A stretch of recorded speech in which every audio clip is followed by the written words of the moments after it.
bebe, Ogayara Muriba, Obea Muria, Jani Suria, Mabara, Obea Dabe Siapa, Ogayara Choro, Kobe Biri, Ogayara Choro, Kobe Biri, Kobe Chikibesia. All right, yeah, we are going to start now. I have to appreciate all of you for waiting. Good day, good afternoon, good evening, depending on your time zone. I welcome all of you that are going to watch the program. Those of you that are here with us, you are welcome. I think we have a full house, you know. We have a Gogoja. I see you. God bless you for joining us. Thank you so much. Thank you. And Chino, all of you know Chino, so, and you know, Coach Gogoja is not somebody that I need to introduce to you as well. We have the man of the hour, our own brother, Mr. Arnold. And you know, many of you actually know him. I don't think I need to introduce him as well, but I have to, because we are all happy with what you are doing. You are welcome, Mr. Mike. Thank you so much for what you do. We appreciate you. We are very, very proud of you, especially what you are doing for humanity, not only Nigeria, not only Biafrans, and you always stand on the side of the truth. So the condition that we find ourselves today in Nigeria, some of us are confused, I'm not gonna lie. Some people don't know what to do. Some are struggling to figure out where to start. But with your work, with what you are doing, we begin to learn new things based on what you are doing, your handwork, what you are doing about your recent posts, your videos about Sokoto Caliphate and all that. Personally, I for one, I'm learning a lot from that. I'm very proud of what you're doing. Thank you so much, Mr. Mike. You're welcome. Thank you. It's an honor to be here with you again. Thank you, sir. Thank you. Chino, let's hear from you. Yes, so I want to start by saying, Mazakai, good evening from here. And, I want to thank you for all the efforts.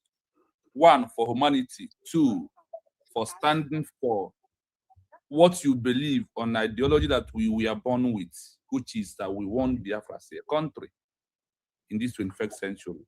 Standing on the side of USB, we are declared. Thank you for that. I want to also thank Arnold for being here. It's not easy. At your level, we will call you, you will answer us, you try to have a program with us. Honestly, you are such a wonderful, amazing man in this world, honestly. And what I like about you is how you present the truth. You don't romance words. You go straight to the word and give it out to people to hear. I greet you and I welcome you to our platform. Thank you so much for coming to stay with us tonight. We will learn from you this evening.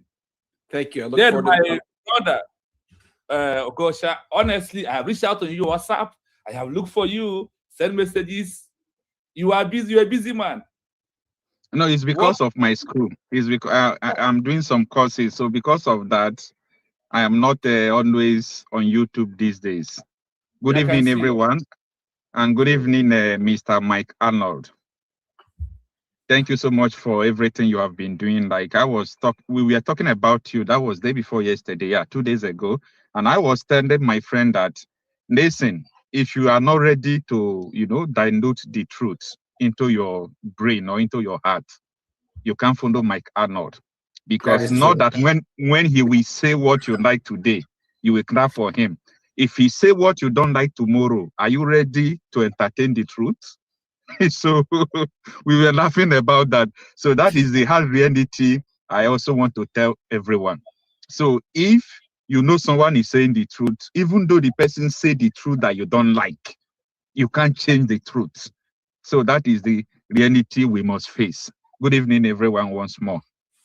Thank you so much, Coach. God bless you for your time. Yeah, the truth of the matter, you are busy as well. Between you and Mike, I don't even know who is more busy, because for you to receive just message from Mike, and all you have to. My own is temporary. My own is temporary because it's school activities. So after some weeks now, or we are doing an exam now. So after some time now, we'll be free. That's good. That's good. All right. Thank you so much. And we are going straight to the program. Like I said, Mr. Mike, you have seen what is going on. In fact, you know what is going on in Nigeria more than many of us, like I said earlier.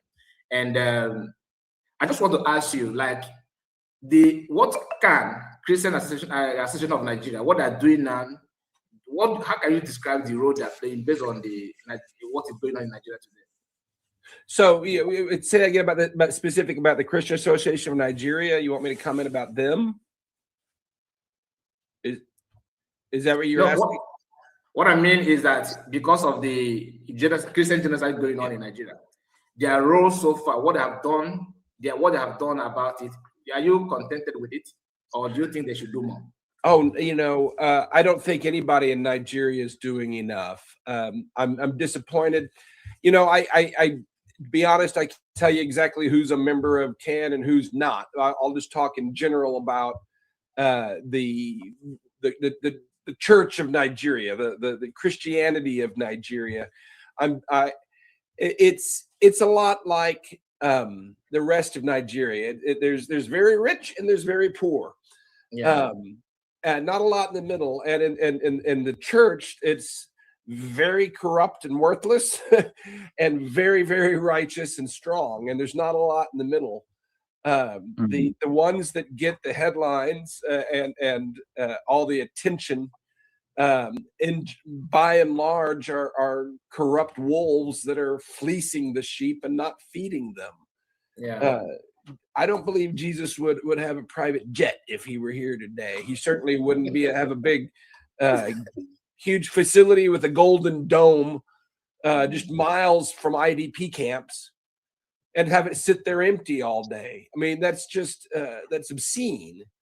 And the silence that look, the wealth of the top 10 richest pastors in Nigeria since the start of the current genocide to today, in the last decade and a half, the wealth has gone up with genocide, gone up with mass rape, gone up with displacement and slavery. Their wealth has gone up. That should, anybody with an open mind that cares about truth, that should be a damning indictment. Would Jesus sit there and get rich while people were being slaughtered around him? No, he would not. He would be out there fighting with everything he had at the top of his lungs. And there are pastors doing that. There are amazing, amazing Christians and Christian leaders, not just pastors, but people working in schools and orphanages and villages doing medical outreach that are giving their lives for the faith and for humanity. Those are the heroes, and that's the remnant that I believe God. Only now, it's more instant with John Vent's 3-in-1 chocolate. Enjoy instant goodness with John Vent's 3-in-1 chocolate. Got that with them?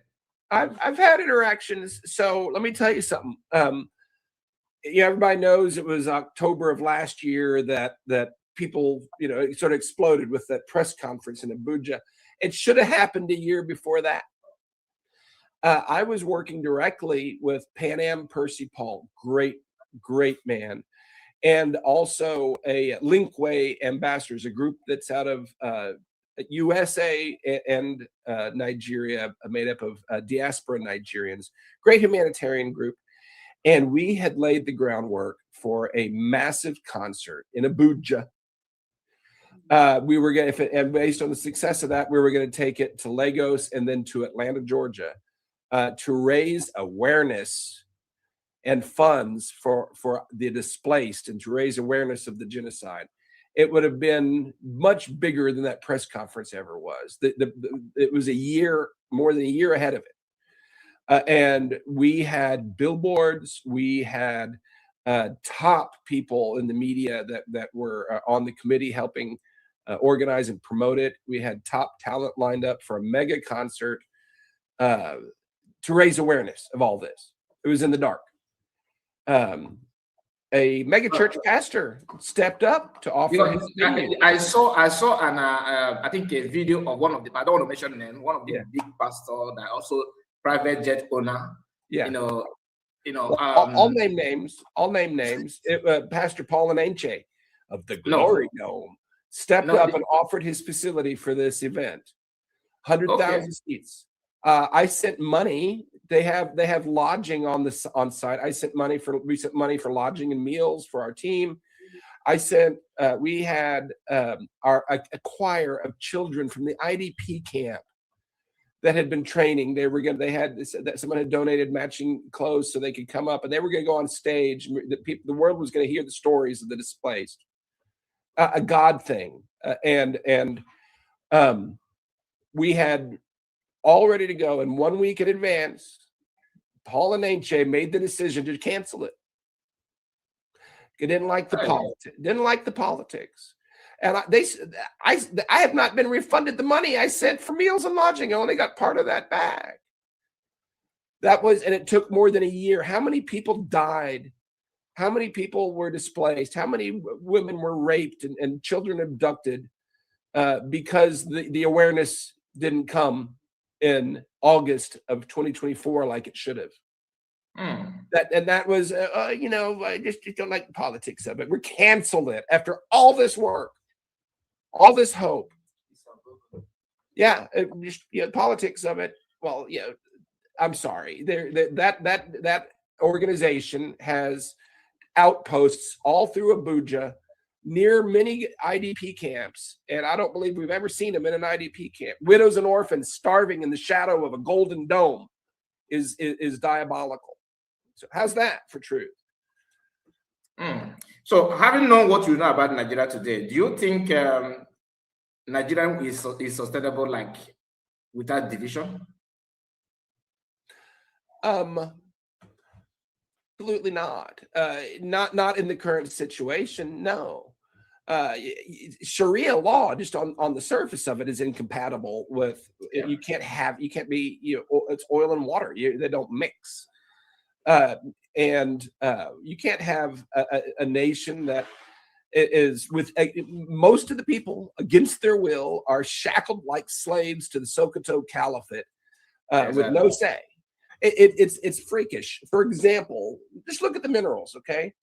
In Nigeria, the oil underground belongs to the federal government, but the hard minerals underground belong to the people on top. Why is that?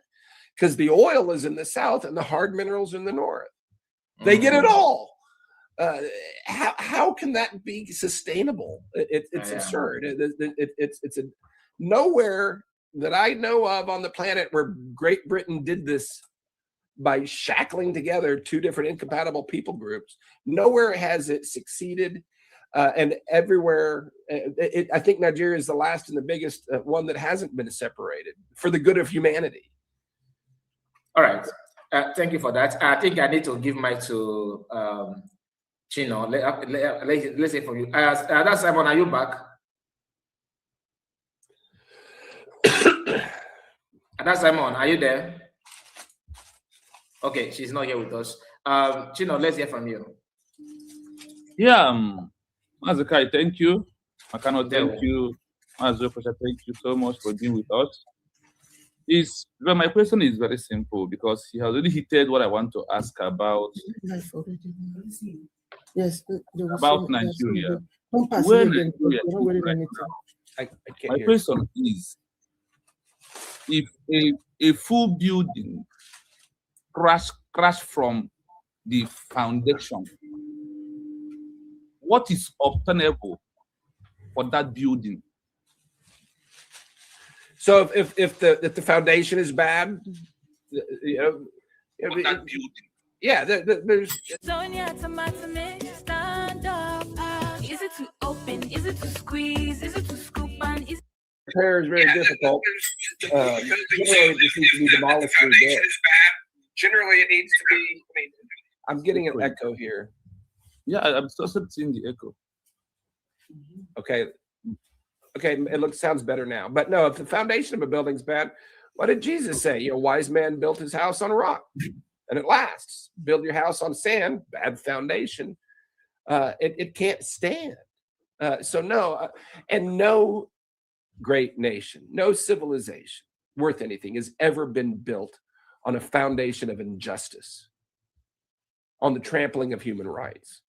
The foundation of Nigeria, there are, best estimates, could be more, 10 to 12 million innocent people, both Christians and Muslims, mostly Christian, that I know of, who are been violently, brutally forced from their ancestral lands, from their fathers' homes, from their communities, experiencing the most horrific trauma, and now denied by the government, called criminals and beggars and vagrants. They are subject to being prey to the slavers and the sex traffickers. They go into these camps and the police won't ever investigate. They're dying next to sewage ditches and shanties they built their own for no fault of their own, just because somebody yelled Allahu Akbar and started hacking up their loved ones. It's pure evil, and it's the future of the displaced is the future of Nigeria. And right now, this administration has no interest in helping the displaced. No great nation can be built on that at all. The displaced need to go home safely. Okay. Then my second question is, with your experience of what is happening in the whole world, let me use that word. How many countries have you witnessed how they rehabilitated Boko Haram and put into their military? How many countries? How many countries have ended what Boko Haram is doing? Like what we have in Nigeria right now, we have Boko Haram. Let me use that word. Not without. I haven't seen it without outside help. But Nigeria is a unique place too, though. I believe that they believe that they're fulfilling prophecy by being that if you look around the world according to the Sunni prophecy, every Muslim is taught that someday the Mahdi will arise, the jihad savior, the jihad Messiah is going to rise. The black flags will assemble, and that Mahdi will lead the final global jihad to take over the world. That is Islamic eschatology. Now they're subdivided by the different views. The Iranians believe that that school of thought that the Mahdi is a guy that already lived and he's hiding out and waiting for the time. But the Sunni believe he's going to come. He's still to come. But if you look at all of their prophecy, the only place on earth that satisfies it is the Sokoto Caliphate. And if you look at the history of the Hijra, I think I'm pronouncing that right, where Muhammad left Mecca. He was beaten in Mecca and left and went to Medina. It's called a Hijra. They retreated, rebuilt, and then launched the jihad. That still hasn't stopped to this day, 1,400 years later. In 2001, when the war on terror began, that was what the Islamic globalists would have considered their great tribulation. And it was during that time that I believe they determined at the highest level the Hijra to Nigeria is what was needed. The last caliphate on earth that fits the prophetic guidelines. And if you look now, there are 8 black flags at least that have assembled in northern Nigeria. They're clearing the land. Usman Dan Fodio, the founder of the Sokoto Caliphate, in his own writings said that he established it to be the launch pad for the Mahdi. The coming Mahdi was going to come to the Sokoto Caliphate through his bloodline, which was Muhammad's bloodline. So a lot of Islamic prophecy points to what's happening now, and they believe they're fulfilling it. They're going to launch the last final global jihad from northern Nigeria. So it's hard to compare it to other countries when you look at it that way. Okay. let me ask this last one. Wait for give chance for that people to make ask all their question also. Now, my last question is: now, knowing all these things, and I know you as a man who don't romance words that goes out on the world. If Nigeria was be able to maintain Aburi Accord, what is happening right now? Could it happen if we stand on Aburi Accord? No, I think the Aburi Accord, my understanding, a loose federation, semi-autonomous countries that are standing together for just the core functions of a federal government: human rights, justice, defense, but local control, self-determination. That's what Nigeria needs. And how many lives would have been? Gosh, I think Nigeria, specifically the South and Southeast, would be like a Wakanda today, fastest growing economic region on earth at the time, before they violated that accord and murdered 3 million children to keep control. But no, a loose federation is the only way that what's called Nigeria could possibly stay together. You can't have a centralized control, again, because they're incompatible populations, incompatible ideologies. Okay, Mazkai, let me leave it here for give chance for others. Another round we will. Yeah, exactly. Thank you so much for you just maintain the time. Let's hear from Okosha. That's how we are coming to you, and we were calling you before. I think you are not here. My brother, have the mic. All right, thank you so much. I think most of the questions you people have thrown in are part of the questions I was going to ask our brother, Mike Arnold. So Mike Arnold posted something a few days ago, if not about a week, about the end time prophecy of this Islamic people, their eschatology. So I'm a kind of person that anytime I come to social media, I use AI to summarize people's comments. So I can come the whole comment, even though the comment is up to 10,000, I will use AI to summarize it, to know what people are talking about. So AI will give you up to 20 different thoughts. Number one, number two, number three, the percentage of people who are talking about this or this. And I used to do this because I want to know the mindset of people. Okay. So I used to do that in BBC Igbo, BBC Hausa, all those things. Anytime they are talking about this insecurity, insurgency, I would like to know what the people are saying. So there was one comment I summarized in that was in Shegumi post. Shegumi posted about China military machines. They said he was talking about, look at what China is parading. If it is an Islamic state now, US will look for a way to destroy the Islamic State. So I commented, I said, this is because despite China have this kind of regime they have, but Chinese don't have that intention to conquer the whole world under a religion or force people under their religion. But if, for example, Iran have the power China have today, we all are not safe, because Iran is going to, try to make the prophecy to come fast. They will say that they understand them to come and bring everybody under Sharia. So I try to summarize the comments there.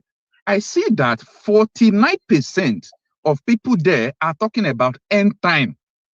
So while I was growing up, I used to hear end time about Christianity. Exactly. And the concept of end time in Christianity is about redemption, the coming of our Savior Jesus Christ, where everybody will receive their reward. This is the ideology I have about end time. I never knew that another, yes, as a Christian, I never knew that another end time ideology that will erase other people exist. So I want you people to always summarize content to know what people are saying. So when I saw it, I say, okay, this is what Mike Arnold was talking about. So these people are the one confessing it by themselves, that no matter what China will do, that end time will come and Islam will take over the world. Like, what kind of mindset is this? And when you look at it, it is materializing, like you can see it. They are moving, they are doing all sort of things.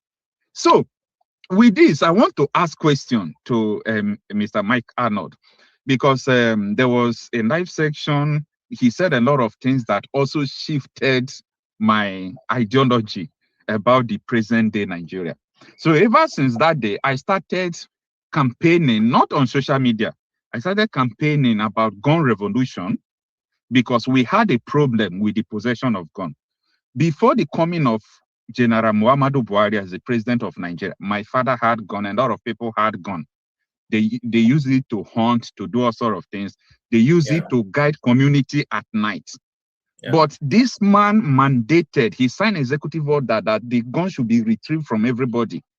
Then after that, they started saying that they should send all these Fulanis to each community to form Ruga for them to stay. Then after that, we started hearing they are arming the Fulanis. It was a calculated agenda. Collect gun from them, arm the Fulanis. So now we still have a ray of hope of owning gun. Like me, I have my own pump passion. It was well registered. How I got it was I had to join a vigilante group, or other people had it by joining the National Hunters Association. You will go further 1 week or 2 weeks training. So I said, if every community, you have 200 men, 100 men who have pump passion. Pump passion is not sophisticated like AK-47, but 100 pump action can also withstand. It's not a guarantee that your community is safe, but it can also withstand all these terrorists if they invade your community. So I want to put forward the question to Mike Arnold, like, what do you think we should do to raise more awareness? Because we're already doing even out of social media, we are doing the campaign that people should arm themselves back, like the way we did before. Like in my community, that time I don't even have gun. And that was last 2 years. These people, this Fulani militia invaded our community. For good 3 months, we are farmers. We did not go to farm. Before we said, hey, it's either you choose to die or you defend yourselves. And our vigilante did marvelous work. And since that day till today, if they hear about our village, they will pass around. They don't enter the village again. So I am raising more awareness that people should arm themselves, and you must join vigilante group. I was in Libya. I worked in Libya for some time. I discovered one thing: Libya don't have government. Just send that to Nigeria, because we have pseudo government. Every household you will enter in Libya, if something is happening, they won't call police, because they have like 7 guns there. They are like a country without government, the way we are now. So I want to put forward the question: what else do you think we should do, Mr. Mike Arnold, about this gun revolution, so that people can arm themselves and defend themselves?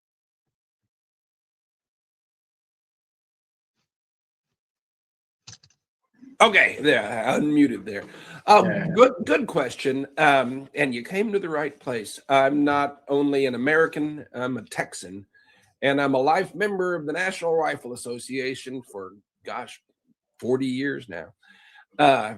So Americans, smart Americans, Americans that know our history and our heritage and the importance of freedom, know a whole lot about this issue. Our Second Amendment and our Bill of Rights, which we believe is a statement of God-given rights, and it's powers that to the people that limits the government. The Second Amendment is the right of the people to keep and bear arms shall not be infringed. We understood that a free people is an armed people, and if you look at history, Nazi Germany, one of the first big reform that Hitler did was gun control. He took people's guns away. Gee, I wonder why. What did that lead to? Tyrants need people who are disarmed. And there's a definitive book on the subject. Now, it's based on America. It's based on crime statistics. It was written by a college professor, and it's above reproach. The title of the book is More Guns, Less Crime.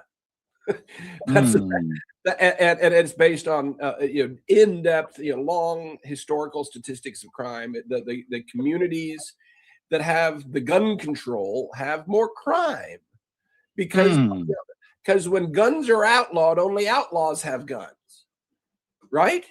And I'm going to show you something. In fact, there was Ambassador Sam Brownback that when after the press conference in October, said I needed to be doing this. Thank God I live in Texas. I don't have a license. It's called open carry. It's called constitutional carry. I'm carrying a Glock right now. Because I've been threatened. My life's been threatened. And guess what? Bring it on. I know how to use this thing. It's a number of years ago. The state of Florida and the United States, in recent decades, it's been the open carry and concealed carry. People carry. It's been a legislative thing, and Florida had open carry, where people, the citizens could carry guns. And for a while, there was a lot of attacks on people that were driving rent cars, and they couldn't figure out why are they attacking people. And they realized that sticker that says this is a rent car, from this agency, that meant that people were likely from out of state, so they didn't have a gun. So they were attacking the people that were disarmed. So they took the labels off the cars, and people stopped being attacked for driving a rent car, because being disarmed makes you a victim. And that's why no tyrannical government will let its citizens be armed. Yet they'll give guns to the Fulani militia, Mayedi Allah, but they'll take them away, the homemade guns away from the citizens, call them terrorists. America sees through that. I wish Nigerians would stand up and arm themselves, start shooting back. Now, I'm not in favor of violent, aggression, but self-defense, 100%. You should have overwhelming lethal force if someone's trying to kill you. And next time they try to convict somebody for self-defense, I'm not going to say the nation should burn, but the Constitution should be burned that allows that. Convicting a person for self-defense, that's satanic. Let the people have arms. The good people will have the power then, and you'll see the crime go down. You'll see terrorism stop when the people are armed. All right, thank you so much, sir. That is all, because that is what I am massively She call me party starter. Gen Z president, Yastrata. The girlfriend, I'm a dip, I'm a swallow. hear from you. Thank you so much. Sure. I mean, that's just again, in America, we recognize it as a fundamental God-given human right. The government can't infringe it. It is, we define, here's our rights. Now, government, you can do the rest, but you can't touch this. And that's what we established our government, because God, we believe, gave us the right to carry guns for self-defense and also to resist tyranny. It was the citizens that were able to throw out the British. Y'all weren't ever able to do that, but we did. We got our freedom by kicking out the damn British, because we were armed. And in fact, the first battle, Lexington and Concord, is because the British were going to go and disarm the citizens of a community, and they said, no, you're not disarming us. And that's how the American Revolution started. So yeah, we have a different perspective here, but it's proven, it's proven. When the schools, you hear about school shootings, which is a horrible thing, but the teachers aren't allowed to carry in some states, in Texas, in some school districts, they allow the teachers to carry guns, concealed carry, and you don't have a tax there. The students are safe because the people, the sheepdogs, are better armed than the wolves. That's the way it should be. That's why there's school shooting. Anywhere there's a gun-free zone, because there's signs, no guns allowed here, that's where the shootings take place, because the people that is armed, the criminals, don't care about those signs. Wow, thank you so much. Kai Report, over to you. All right, thank you so much, my good brother. And I want to take excuse. Maybe after 10 minutes, I've got to go and study for tomorrow's exam. No problem. Yeah, no problem. All right. We are happy to have you. Thank you so much. Ada Simon, let's hear from you. There we go. Greetings, everyone. I appreciate all of you here today. In fact, we're pleased being in the midst of all of you here today. In fact, my heart is full of joy to be among the great people that have been preaching about the freedom of the Christians and the freedom of the indigenous people in that country called Nigeria. So I'm well pleased to be in your midst today. Brokai report, thank you so much for inviting me over to this wonderful program. I'm very, very pleased. I greet you also, my comrade, Biafra TV. Thank you so much for being here. And our one and only brother, Okocha Marcel. I really appreciate you. Thank you so much for being here in our midst. In fact, we love your programs. We also follow you up. At times, we also use your programs to, do also our program. You are awesome. You are awesome. I hope it's not it. I hope we are free to use your programs. I hope. Yes, ma. Yes, I hope it's not a problem. No, it's not a problem. You know that I talk about insecurity, mention law, this or that. So most of them are not monetized. So you can use it as you like on every platform. If you go to Facebook, you see everybody use it. So I'm not interested whether someone is using it, because my mission is to let the message be passed. Yeah. Yes. Thank you so much. We really appreciate your work. We really appreciate you. You are awesome. Thank you so much. And we say continue doing what you know how to do best. Thank you so much. And my special greetings is going to our, I think this is our elder brother here. I can call him Mike. Mike, you are our elder brother. So we really appreciate you for being part of this program. And we also appreciate you for what you do for the masses, more especially the Biafran people. I think the network knocked him out. Okay. Don't worry, he will come back. Don't worry. He'll come back. Okay. So we really appreciate him for what he do out there on daily basis. We really appreciate him so much, and we say may God continue to protect you, may God continue to guide you. Thank you so much for being the mouthpiece of the people, of the Christians in Nigeria and also in Biafra land. Thank you so much, our elder brother Mike. We really appreciate and love you. Thank you so much, and welcome to the program. Thank you so much. Thank you. I don't know that I'm that much older. It's the gray hair. Come on. I'm honored, and I really do appreciate it. I think what she's trying to say is that a kind of a sign of respect. I get it. When we say elder brother, it means that we have every right to respect you and all that. So this is not age issue. I don't think it's not age issue. No, we see you as part of us right now. As you can see in the social media, people have given you a lot of names. They have given you Igbo names.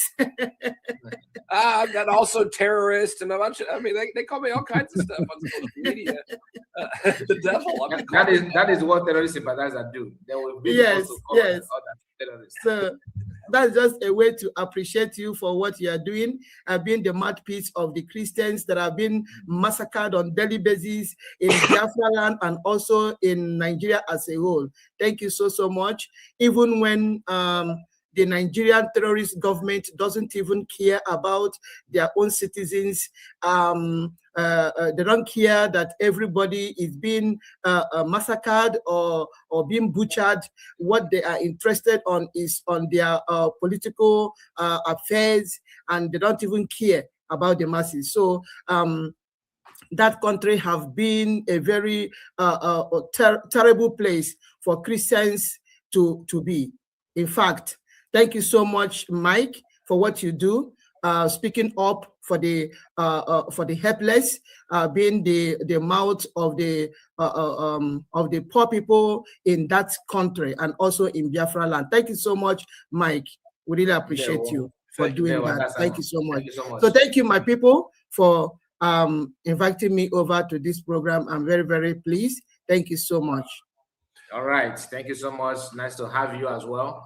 All right. So we are going to go one more round before we then send the link, because I know, Mr. Mike, I think you won't mind to receive questions from people, right?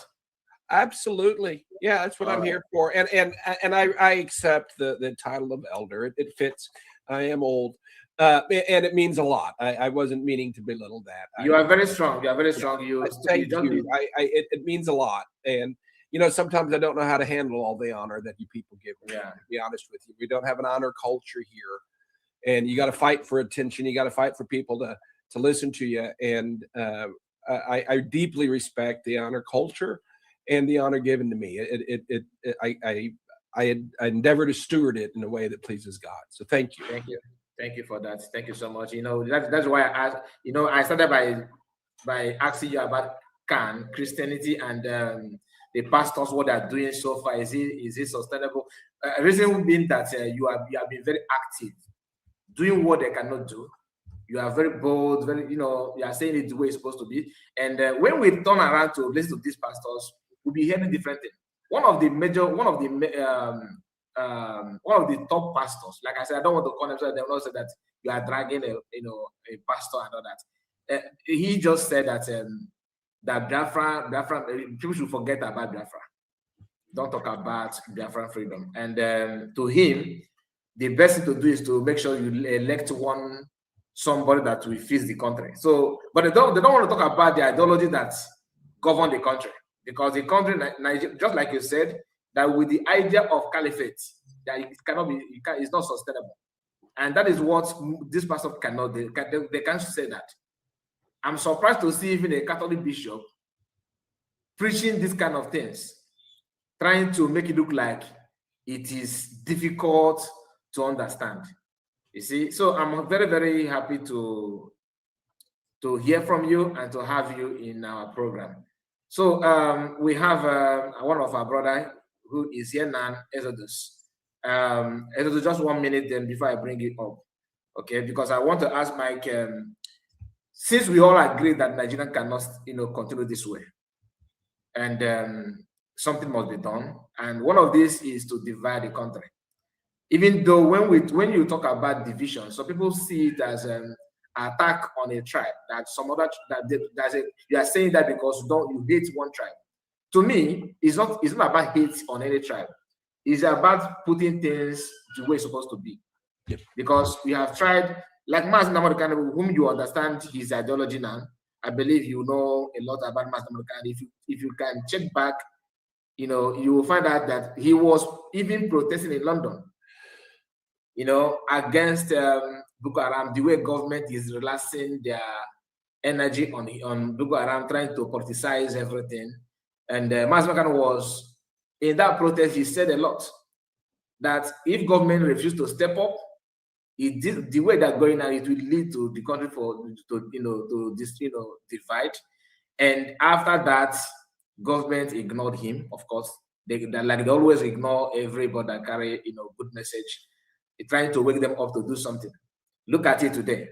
Everything he said in the past is now playing out, and yet we see some of them calling for his head. They should do this and do that. And people from the north who used to criticize Mas Namodokan, who used to criticize him that he's calling for war, because when you talk about division or separation, they will say that you are provoking the one other tribe, for example, the north. So, and in the north today, we are now having a lot of IDP camp, whom you yourself are very, very, aware of what is going on there, because I try to, check one or two things. I find out that you are topping the list of people that are helping people in the IDP camp. You are doing all you can to make sure that you help them in any way you can, which is very, very good. Now, that is what Masakan was trying to stop. And those things that Masakan was preaching is now playing before them. People in IDP camp, I just want to ask you, because I think you know a lot about what is going on in IDP camp in Nigeria today. all these people that are being sent to IDP camp, like Nigerian government, have they sent them back to their ancestral home? Is any of them have they returned back to their home after chasing them to IDP camp? Oh, so I don't know all the IDP camps everywhere. I can tell you that. No, the one you know. Yeah, no. So I can tell you even more than that. So a couple things. For one, there are bigger, more formal, wholesale IDP camps that the government recognizes that are in the north, and they're hellish in their own right.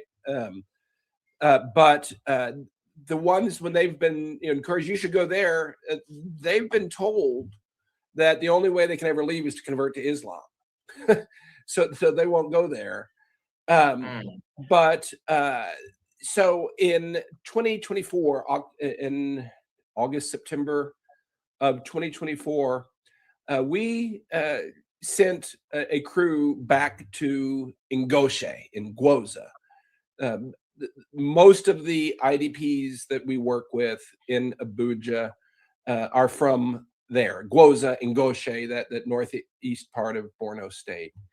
Others are from Chibok. There's other camps, but they want to go home. And at the time, the government had declared Boko Haram defeated, and so they went to our organizers, my dear covenant brother and his wife, who run my ministry in Abuja, and two IDPs, brave people. They went back.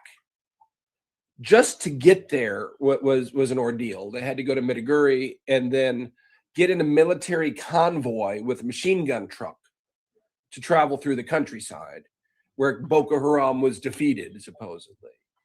They get back to their old community. This is, it was a beautiful little community where they had grown up. They had schools, they had churches, they had homes, they had farms. And they get there and everything is still utterly destroyed. It's just post-apocalyptic. In the middle of that is a military cordoned area. They have it cleared around there. You can't go through the nomads land, and there's military outposts there in Ngoshe. And that's where they had to stay, and they couldn't stay very long. Now, they found a church there that the military chaplain had set up. He felt called by God to set up this church. And brave, the only church in the community. And they didn't know what was going to happen when they started playing music, but they started playing music, and they say people started running in to worship the More Than Conquerors Church in Ngoshe. They found that there. They got word that Boko Haram, or there was an attack imminent, so they had to leave. But I've got video of all this. Okay, this was the place the government said was safe. They made it back safely to Abuja, to their shanty in the IDP camp. A month or so later, I got a video. I'm connected with the pastor of that church there on WhatsApp. There's a video that Boko Haram had put out. This was October of 2024, just a couple months after our team was there. Again, a couple months after the government declared Boko Haram defeated. This was a Boko Haram recruitment video. An entire crowd of people, men, women, children, were gathered around, and they had about a dozen men on their knees and women as well. The women were all taken off, as they are into sex slavery, and they proceeded to cut off the heads of all of those men with very dull axes and machetes. It took them, a long time. As this crowd cheered, men, women, and children cheered as they were holding up the heads. One of those heads was a member of the More Than Conquerors Church. One of those young women that was sold into slavery was a member. They had left the military area to go get food. Okay. So that was 2024. Just last year and earlier this year, the government once again declared it was safe, encouraged people to come home. There was refugees in Cameroon that were from Gwoza and Ngoshe, these same IDPs. They just were able to stay in Cameroon. And the government paid them to come home back to Ngoshe. And within weeks, they were all massacred or hauled off into slavery, and that church was destroyed. That happened earlier this year. Okay, the government paid them to go back, and they were massacred. So you ask me if these people can go home. You tell them, can they go home? Only if they want to get massacred. Yeah. No, there's no control. The government has no control of the ground there. I stay in touch. There's constant attacks.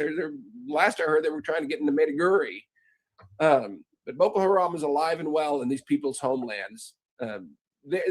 Look, if they can go home, there would be fewer displaced today because they want to go home. They don't want to live in these hellholes. But there's more displaced every day.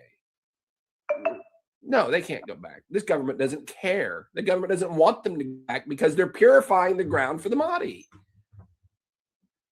Okay, I will come back because I want us to discuss about the Sokoto declaration that is coming up, right? So let me give back to my brother that is introduced.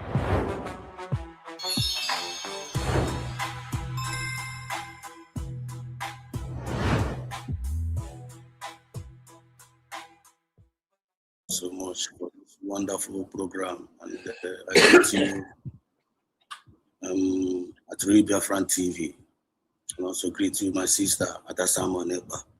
And most importantly, I want to salute you, Mr. Mike Arnold. It's a great pleasure meeting you, to have you in our midst, to come and speak with us. So I feel so much happy to be part of this program. So I just want to be here to be a witness. Just want to be here to be a witness of what you're about to say. And then if I have any question across the line, I will put it across. And I also want to use the opportunity to greet all the followers and the Biafrans all over the world and lovers of freedom all over the world. This is another great opportunity for us to listen to a man of truth, a man that is fighting to redeem Christians from what is happening, from the oppression of the Fulani Caliphate. I believe this is our season of redemption. This is a season of our liberation. And we have God. One with God is majority. An appointed time, the people of God will be saved. There was a word that said when Pharaoh was holding their people down, a word came, said, Pharaoh, let my people go. And Pharaoh refused to allow the people of God to go.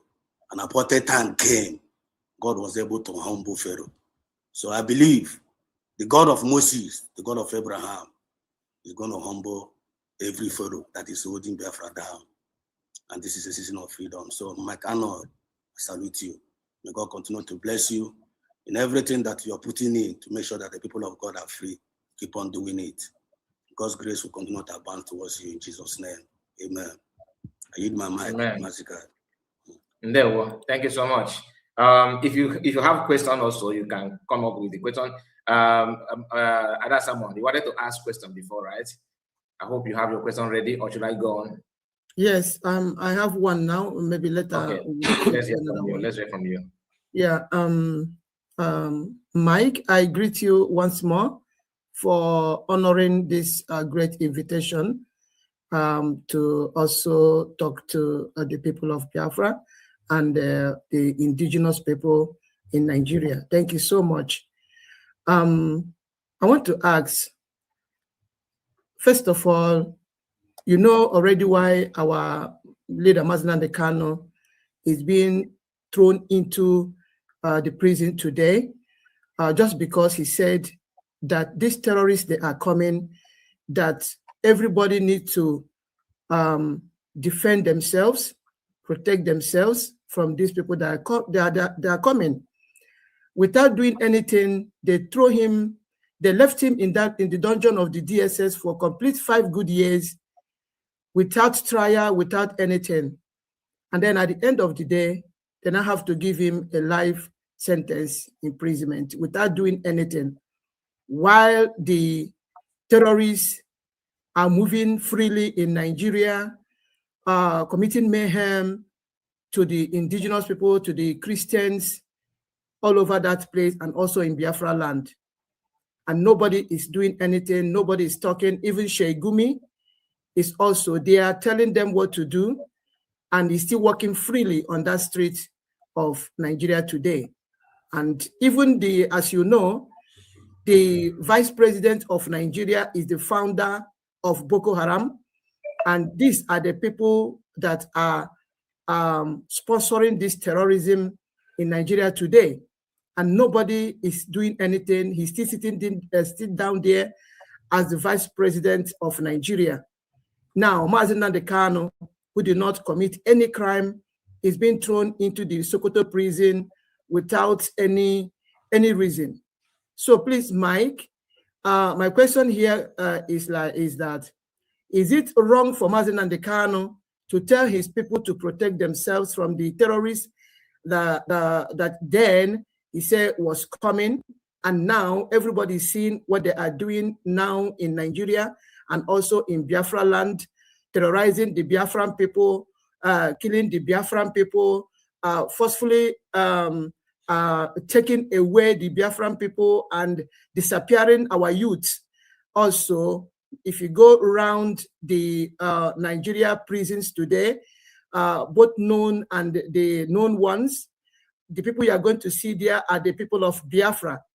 And this breaks our heart, seeing our people in all these prisons without committing any crime, just because they want to be free, just because they don't want a country that reintegrates terrorists into their own system to what they cannot do inside the bushes. They come out legalized, giving guns and bullets to go and be massacring people up and down. So, Mike, is it a wrong thing for Mazi Nnamdi Kanu to tell his people and the indigenous people of Nigeria also to protect themselves? Even T.Y. Danjuma said it, that everybody should protect themselves, because that the army of Nigeria, that they have colluded with these terrorists. They have colluded. And if they continue to wait for these armies to come and help them, that nobody will help them, they are going to, all of them will die one by one. Even the DG of DSS also said so, that people should go and look for something to protect themselves, defend themselves from these terrorists. So why is it that Mazi Nnamdi Kanu's case is different here? Even saying what, even all the things that he said came to pass today, and they throw him into the prison just simply because he is a Biafran person and also the leader of the indigenous people of Biafra. That is just all. So please, what do you say about this? Is it wrong for our leader, Mazi Nnamdi Kanu, to say this to his people and also to the indigenous people of Nigeria? Thank you so much, Mike. Absolutely. And thank you for the question. I stated earlier, as an American, our Constitution, which has been a model for freedom around the world, America's not perfect. We've had our flaws, and we still do. But you can't imagine a world without America. We were since ancient Greece, the first really to establish government of the people, by the people, and for the people. We've done our best to spread that around the world. And foundational to our Constitution is the Bill of Rights. We believe these are God-given rights, and the government has no right to take them away. And the Second Amendment of the Bill of Rights is the right of the people to keep and bear arms shall not be infringed. And we believe that's God-given. And so I believe anybody that proclaims that, and that's not just for hunting, not just for self-defense, but it's also for keeping tyranny in check. And anybody that proclaims that, I believe, is proclaiming the will of God, because we believe it's a God-given right. So no, he has every right to shout that from the rooftop, and they have no right to stop him under God. But you have to realize, to people living in darkness, truth is terrorism. Light, when you're living, when it's dark and someone shines a bright light in your face, it hurts, and that's why he's locked up. I find it ironic that if he had gone in, burned a village, cut everybody's heads off with axes, raped the women, and sold the children to sex slavery and yelled Allahu Akbar while he was doing it, if he had done that, they would have given him free room and board, an education, and turned him loose back to the bush within 6 months. That's what they would have done with a terrorist. But no, he spoke truth, and so he has life in prison. Explain the rationale to me where that makes sense. It doesn't. It's tyranny, it's impunity, and it's unjust. So, is there anything maybe to be done to make sure that Mazi Nnamdi Kanu is out from that Nigerian prison, and also our people, Biafra youth that have been taken to all these various prisons in Nigeria, even without committing any crime, just because they are Biafrans, and also they said we don't want to belong to or cohabit with a country that reintegrates terrorists into their system. And then they are being taken away on daily basis and nobody is doing anything about that. Please, is there anything that could be done to see that these our people are being released, and also Mazi Nnamdi Kanu? Thank you so much. Sure. So two ways to approach that. First is, well, Sunday Jackson got sprung from prison, and it took U.S. My recollection is U.S. Congressman Riley Moore demanded it. I think if Trump were to demand his release, he'd be released. I tend to think that. But on the bigger picture, what you're describing is just the symptoms of cancer, and there's no, you can give some painkillers to treat the symptoms, but until the cancer is removed, it's not going to change. And that cancer is this Constitution, the federal government, and the boundaries the way they're drawn, with Sharia states, sitting in a dominant position over everybody else. It's irredeemable. And that you can't expect any rights or power to be given to the people out of a machine like that. That's was set up and propped up to pave the way for the Mahdi. Is what, when you really get down to it, they're keeping the infidels in check so they can keep harvesting from their garden. But no, if you expect this government to give you any power or any rights, you'll be waiting a very long time.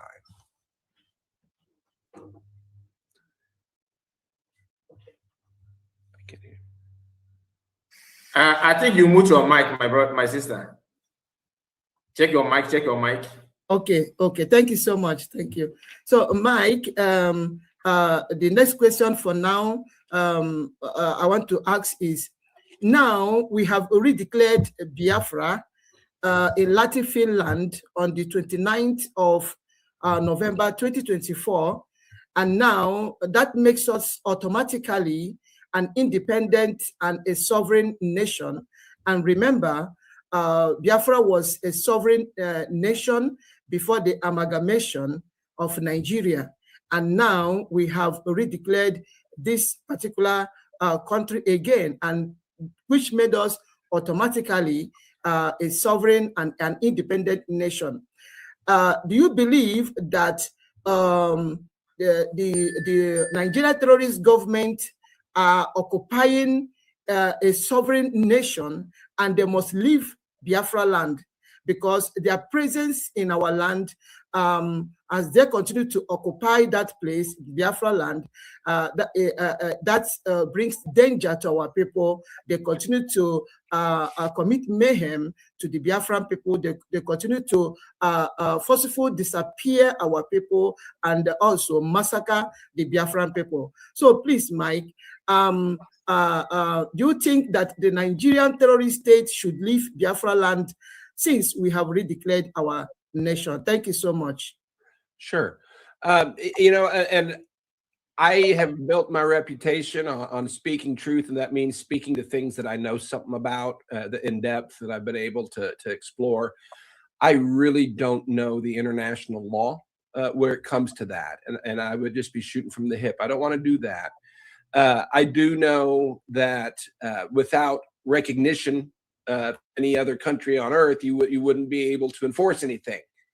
As long as the powers of this world don't recognize your independence, and they do recognize the existing government, you're taking your fate in your own hands. And last time that didn't end very well. And I mean that legitimately. I think that I don't know what you're saying with the legal status. I don't know, but I do know that the fight is would be to get recognition, so you have the world behind you, because that's what it takes to settle things like this historically. So just declaring it again, I don't know the legality, but that in and of itself, in practical terms, in playing out in reality, is simply not enough without the world behind you, without at least some leading nations recognizing you. I know with our independence in America, when we got started, it took France recognizing us and supporting us for us to be able to manifest that. And that's what you're asking. How do we manifest it? Okay, just demanding it, just filing paperwork is not going to manifest it. There's a lot more work to do. I wish I could go deeper, and I will study it more. All right, I think you have answered that, Mr. Mike. And thank you so much. I think Mazuka is coming from here. Please. Yeah, don't worry. I'm coming to you, Rebecca. I was trying to, take it step by step to get to that question. But since I was there, asked the question, it is very, very nice. And we are coming back to similar thing as well. But we have Rose in the house, and Exodus said you have a question, my brother. Let's hear from you. Exodus. You guys can continue. Good evening, everyone. You guys can continue. I'll ask my question in a bit, please. Thank you. All right. Thank you so much. Exodus, have the mic. It's all right. Thank you so much once again, Mazikai. And also thank you so much again, Mr. Arnold, for your spirit of humility and understanding, answering our question and reasoning with us. And the question I wanted to ask, our sister partially asked it. And before I rephrase this question, I wanted to have a direct answer from you, Mr. Arnold. Number one, I want to establish this. And Biafra has been redeclared in Finland on 29th of November, 2024, the year of the Lord. Mazinandi Carlo is the supreme leader of the United States of Biafra, which is our president technically. And Simon Ekpa is the prime minister of the United States of Biafra. And we have Dr. Ngozi Orebeze, which is the deputy prime minister officially of the United States of the Biafra government. And there are some factions that are rising up speaking against the redeclaration of the United States of Biafra. After our self-referendum, over 50 million Biafrans voted to leave Nigeria. The decision of we, the people, which is official, which nobody is going to take it away from us. And I wanted to use this opportunity to pass this message across to you because I know the way you're laboring, speaking to Biafrans universally. I want to let you know that we have real Biafrans and we have fake Biafrans. I believe by this time around, we're supposed to figure it out. Anything outside United States of Biafran government, in times of this Biafra movement, anything outside USB is fake. I want to tell you for this one for free, live and direct on this live program. Just I want you to get it at the back of your mind. You need to do your investigations. Take your time and do your investigations. Be very, very careful. I don't want anybody to come and deceive you, to come and manipulate you, to come and poison your mind against USB government, but to do your investigation. Now, I want to ask this question straight up.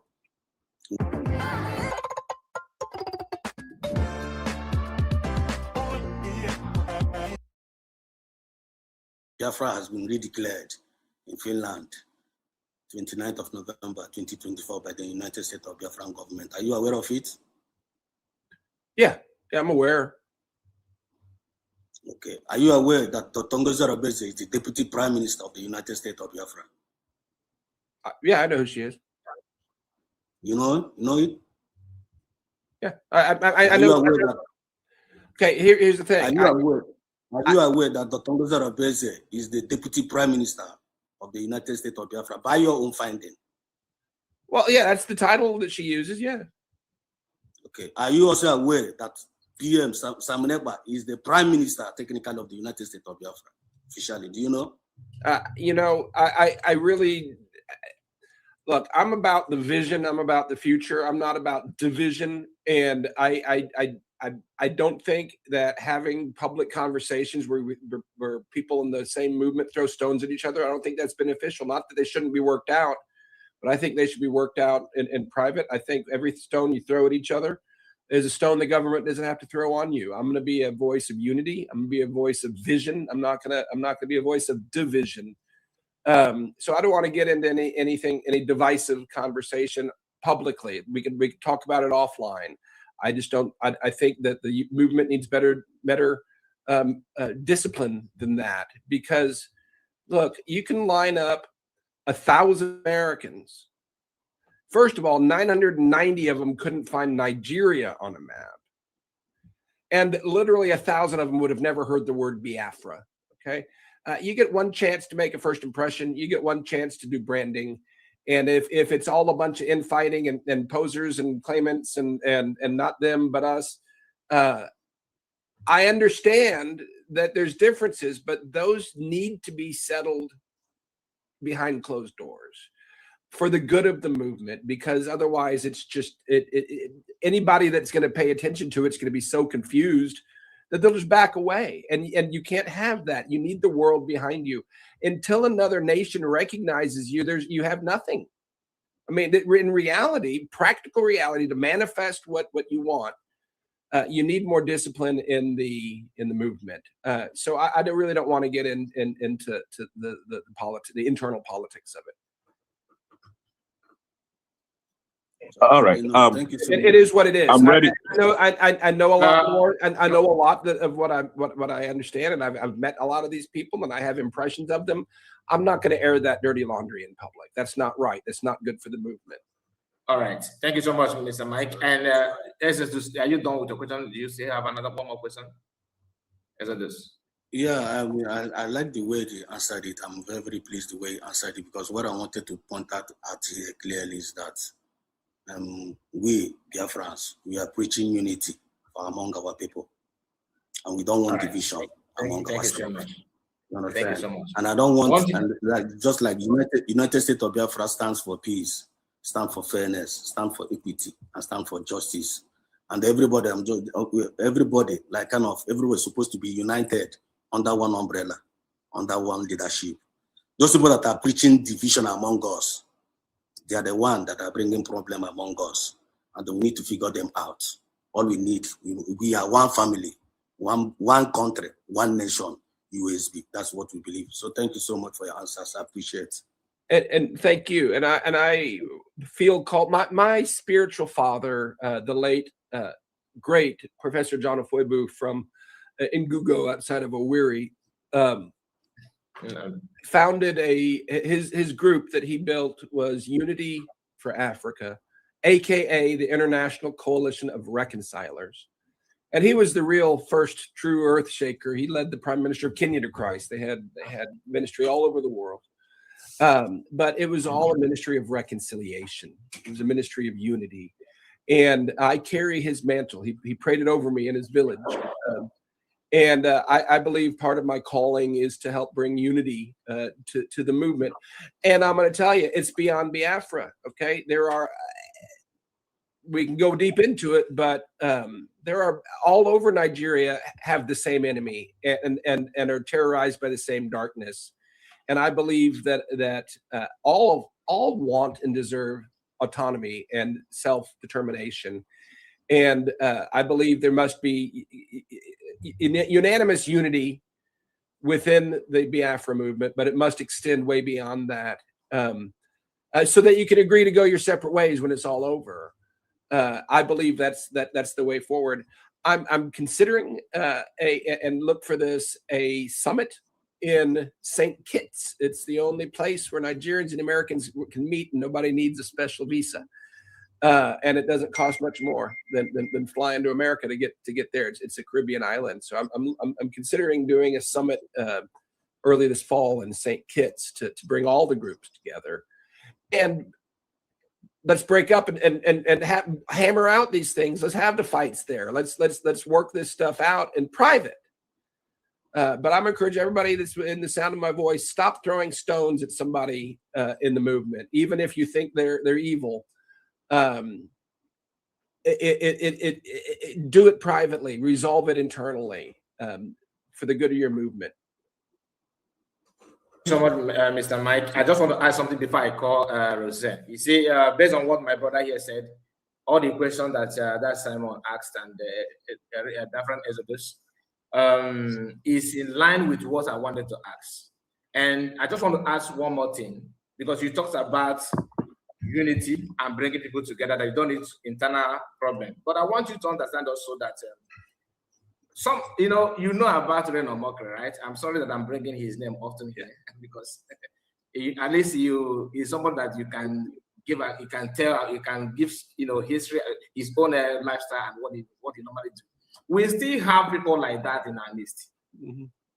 All right, and the people who cannot do without lies, people who cannot do without fabricating or twisting truth. So we, sometimes in life we don't need to massage them for you to be together. And USB government as of today opened their door very, very wide for everybody. Do you understand?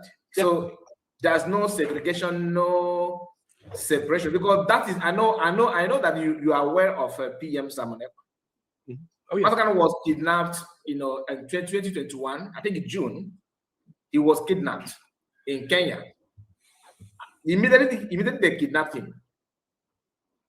Our brothers in DOS, okay, Biafrans were expecting them to step up to the occasion, to do something, to continue where Masakan stopped.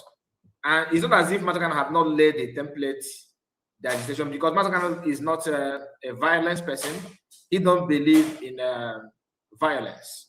So even during his time when he was here with us, every protest is only the people go out with the flags, placards, and all that without having any weapon. They are not violent. So people who work with him know all those things, but they started going, different ways and all that. So what I'm trying to say is that anybody telling you that is about a division, USB is about division, it's not true. It is, if you come, you see. So the door is very, very wide open. If you come, as long as the only thing you need to understand is that as long as you are truthful, you are sincere to yourself, USB is, you can work with them. But if you have this kind of ulterior motive, you have a different agenda, you want to pretend, that's why I use the name Arnold Mockery, because I think he's very, very famous to all of us. We know today he's saying this, the next one he's acting a different thing. So you cannot have that kind of people in a movement like this. If you have, I don't know, if you have listened to Master Makano, one of the things that Master Makano hates so much is lies, telling lies, and gossip. If you are like that, you can't stay with Master Makano. And that is the same template that Master Simon Ekpa holds firm to, right, start preaching in line please, with what Master Makano was if you want to join. So I'm not surprised that some people will you join from the end like cricket on our brother. Your ear, try to report. Confuse you. I'm just screaming. It's normal to have. Please, if Nigerian people kindly join from this end, then Biafran should be proud of this kind of people. Thank you. But as long as some people are a kind of, they don't want to have Rena around them, how can we be the one to how can we have the same thing to those people who are neither there or here? They are inconsistent. What they know is to tell lies.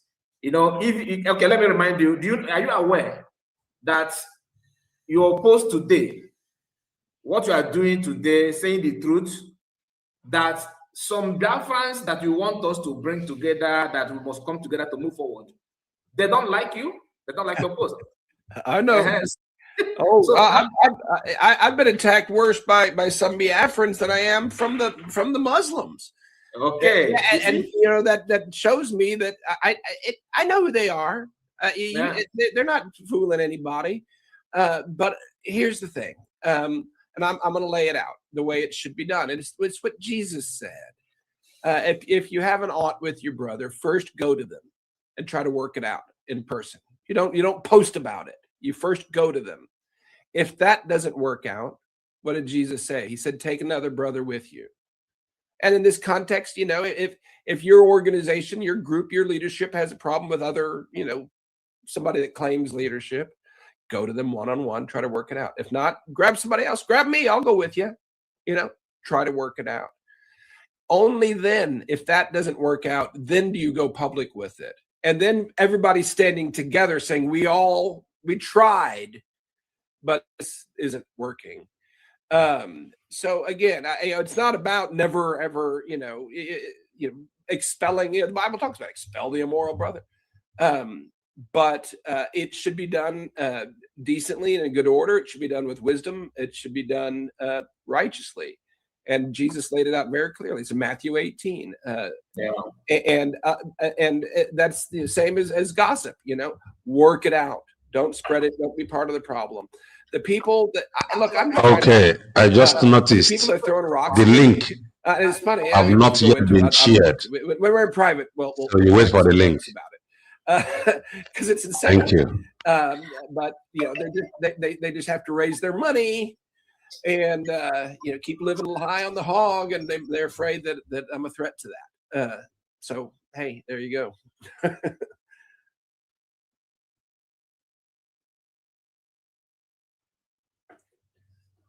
Who's next? Everyone, Mazikino, Ada Simon, Exodus, and Mike Arnold, I greet you from here. It's my humble self, Mazu Rose, and I'm very pleased to be among you people here, and most especially speaking to the great man called Mike Arnold. All right, Mike Arnold, I just came in now, and then I decided to check what was going on here, and then I found you here. I didn't know you're coming up today. But anyways, I don't know if this question has been asked before I got in. His network is not. My brother, are you commenting from Bongo? Myself, my network is not. Your network was dancing somehow. Oh, really? Okay, but what about now? Is it better now? Yeah, it's perfect. Yeah, perfect. All right. All right, thank you. So, Mike Arnold, as a superpower country, United States of America, what do you have to say about, I don't know if this question has been asked, about the adoption of Mazi Nnamdi Kanu and then illegally convicted by the same Nigerian government that committed international kidnap, and then the world is quiet. And then secondly, our nation has been redeclared since on the 29th of November 2024. We have peacefully, the government of United States of Biafra has peacefully written to the Nigerian states to evacuate our sovereign nation. They refuses to do that. In these two things, since then, they have been killing Biafrans. Biafrans have been killed every single day. So what message are you going to give to Biafrans, and what assurance are you assuring us on going to release Mazi Nnamdi Kanu, if that is possible? But if it's not possible, we Biafrans should be notified so that we would know the next step to take. Because honestly, Mike Arnold, we are really hoping on United States of Biafra. So what do we have from here, sir? Thank you. And it was asked earlier, but I'm happy to address it again. I don't think anybody on earth that looks at the case or has looked at the case thinks that there's any justice in Mazi Nnamdi Kanu being in prison. It was illegally done all the way through. It's total tyranny. It's total impunity. It's total disregard for Nigerian law and international law. It is silencing a voice is what it is. And the only reason they haven't killed him is because if they did, they know the place would explode. So they're sort of stuck. They can't kill him. They can't keep him, in public. So what do? They stick him in a dungeon in Sokoto. But here's the thing. Will this government ever release him? not without being bludgeoned by the international community. So yeah, if Trump were to demand it, I think it would happen.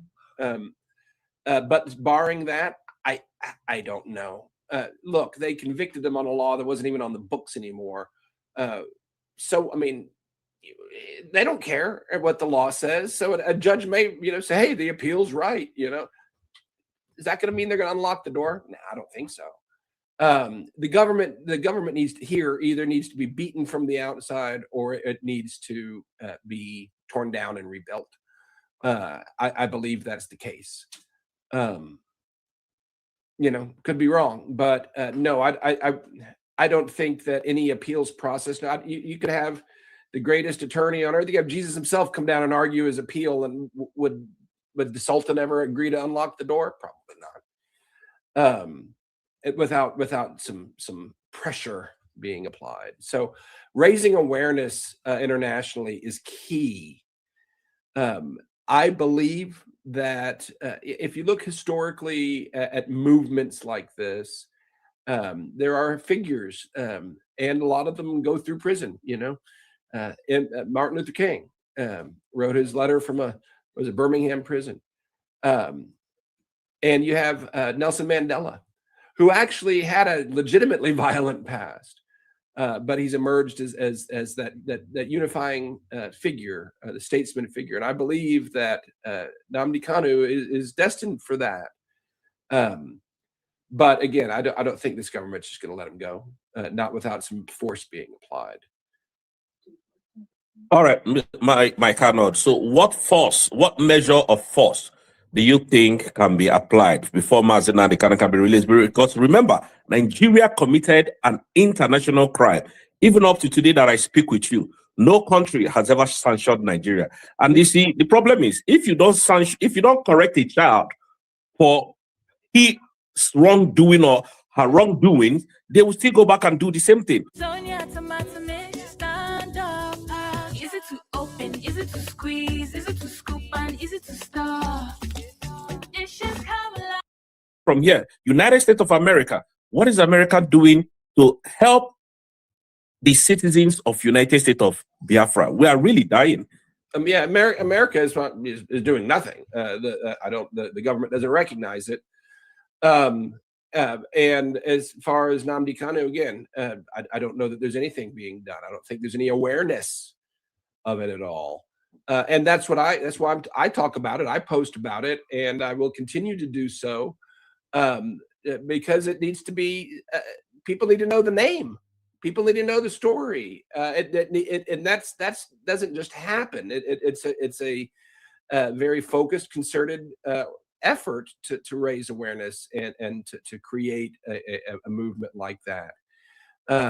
So that's what needs to be done, and it's that's how I believe you get the pressure, at least from other countries, is just by telling the truth and keep shouting from the rooftops, until somebody pays attention. That needs to happen here and elsewhere around the world. Internally, Nigeria needs a new constitution and it needs a righteous regime change. Is there anything good going to come out of it until then? I don't see it. All right, thank you. I think this should be my final question. Yeah, like the last time I saw you giving press briefing and then talking about trying to solve the Nigerian problem and then making sure everything is in order. Now, I personally don't believe Nigeria can work. So what is America doing to secure Christians in Nigeria, most especially in Biafran land? Thank you.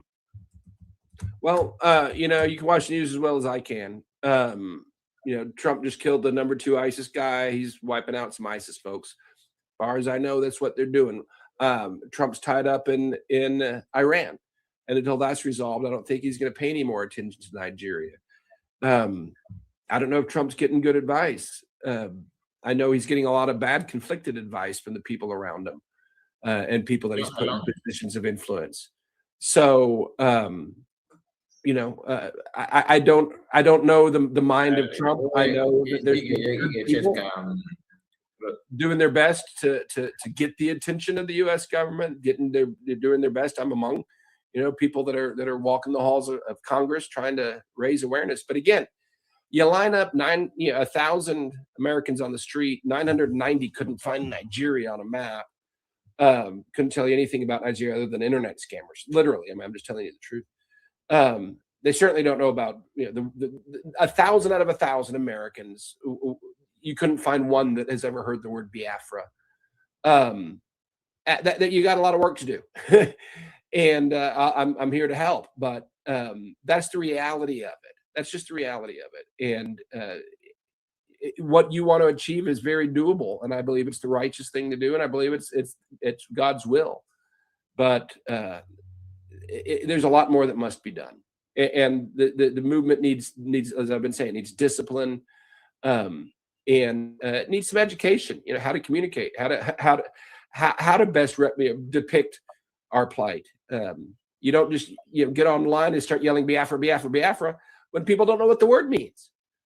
So there's some education, some discipline, some organization that must be done, and I believe it's doable, and I'm here to help. All right, Rose, I think that is enough, right? Because you said this is your last question. Are you there, Mazi Rose? Yes. For now, this is my. I'll just hang it on here. Yeah. Thank you so much, because we are trying to, accommodate everybody. Because my Arnold is not easy to. He don't have time, so we are trying to make sure that we, manage the time we have with him. All right, let us hear from Mazi. Please have the floor. Yeah, I greet everybody once again. I also greet our guest, Mark Arnold, for being here. I greet Mama Simon, Mazi Zedos, all of you, other Simon. Welcome everybody. I want to start by reminding Mark Arnold that our Prime Minister, Simon Epanjoko, is also illegally detained in Finland by Finland government. Because of what? The ideology that Biafra should be a country. And you also know that in Mazi Kano's ideology that is Biafra should be a country out of Nigeria, that he is repeating the true history of Chukwuemeka Odimegwu Ojukwu after the Aburi Accord failed, leads to Biafran War 1967 to 1970. That the world, even America today, refused to sanction Nigeria against crime of genocide, against crime of humanity, and also crime of food blockage in the middle of war. America by now, and the condition of Nigeria, that that Nigeria is like a glass bottle that fell on granite. There is no way to make it up. That the only solution of Nigeria is disintegration. Going back to Arnold, I don't know about the treaty that was being signed between North, Fulani Caliphate, the Yorubas, and the Igbos in 1884. About 3 nations, because I understand under research that treaty is only being signed by a country, not by organization. That this treaty that was being signed by British in 1884, signed that the South, that old Eastern region, which is the Igbo territory or Biafran territory, should have their own way of managing their mineral resources. Then the North should handle their own, and while Yorubas will handle their own as a nation also. That immediately British break this law and adopt into the amalgamation of 1914. That you and I understand that the amalgamation is all about by force with gun and bullet that we are seeing today in ideology of the Osman Danfodio, that Nigeria should be a Sharia country or Islamic country. Based on the case of Mazi Nnamdi Kanu, being detained and kidnapped and put in prison. And the world refused to introduce what they did to South Africa. In case of Namibia in Africa, when the world sanctioned South Africa to allow the leader of Namibia to move on with their country until the declaration of Namibia as a country, why is it going to be that any leader who is fighting for a new country out of the old one must be in prison until recognition happens before they can be able to be free? Example of it is Magahandi of India, Nelson Mandela, Jomo Kenyatta of Kenya, and the Rahman of Bangladesh. These are men who fight for what Mazen Nnamdi Kanu and Simon Ekpa Njoko is fighting for. They are all in prison. And the world never do anything until people they kept outside fight to actualize that country that they are fighting for while they are inside prison. This is our own case. So today, Simon Ekpa has entered in the world book of those who are fighting for a new nation that are in prison. That is the area I want to go on that one. Then also, I want to remember you that when America was declared, that America have different people that refuse, that America will never be a country, that when 56 continental congressmen signed that America should be a country, that 500, including the Anglican clergy, signed that America will never be a country. That's, remember, that America did what? Declaration of America. Between the August, between the June and July 4th, 1776, on the issue of America becoming a country, that there is an internal Cold War of American people after the declaration of America as a country. That is what we are facing today. But before I come to that, remember that there is what they call from the United Nations Protocol Observation Cell, that in the 21st century, that started from 2001, that is going to end 2100, that if you lost a country, that the only way you can regain that country back is by peaceful redeclaration through a government in exile. Now, I want to ask you, Arnold, because there's a question I want to ask you, but I refuse to ask because you said that when it comes to international law of a country and the recognition and all this, that is not clear to you. Now, I want to pass a message to you that when Poland lost their country in 1939 to 1990, that Poland transitioned into government in exile in America, in London, and France. Yes, Moreover, it is a live program. People of Poland Thank you. transition into form a government in exile. What is the government in exile? A government in exile is not a protest organization. They are a structured, disciplined government of the people that lost their country. And you also know that issue of a Biafra, that Mazen Nnamdi Kanu is fighting for is issue of a lost country. Remember that a country called Ethiopia in Africa lost their country. When they lost their country, they transitioned into exile. What is exile? Is people of Africa running into America to try to build up their structure to have a country. They run into America, they run into London. When America and when people of Ethiopia run into London, they form what is called government in exile. The government in exile transition into peaceful declaration of America, Ethiopia as a country, and the world stand by them through the appearance of the government in exile of Ethiopia. Let us achieve recognition. Also remember that in case of Namibia and South Africa, that Namibia transitioned into exile, leaving the boundary of South Africa, transition into Angola, Tanzania, and Zimbabwe. When Tanzania tried to betray the government in exile of Namibia, like the way Finland betrayed the government in exile of Biafran by Prime Minister Simon arresting him, put him in dungeon in Finland. That's people of Namibia pack out from Tanzania and based on Angola and Zimbabwe. Then they stand until the United Nations recognize them, also American recognition.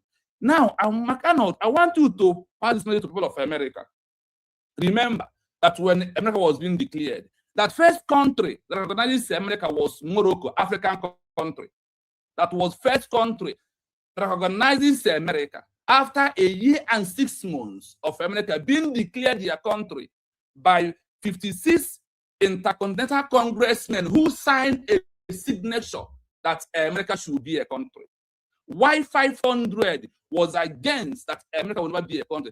That they believed that remaining under Great Britain was the best thing they can do, that those who trying to divide them, put them out of Great Britain, that they are the name that we are calling you today, terrorists. They know that some of those people cannot be able to pay their tax. That is why they cannot be able to, they don't want to stay under the Great Britain authority. So the people of Biafra in a common wanted to tell you this to pass to America.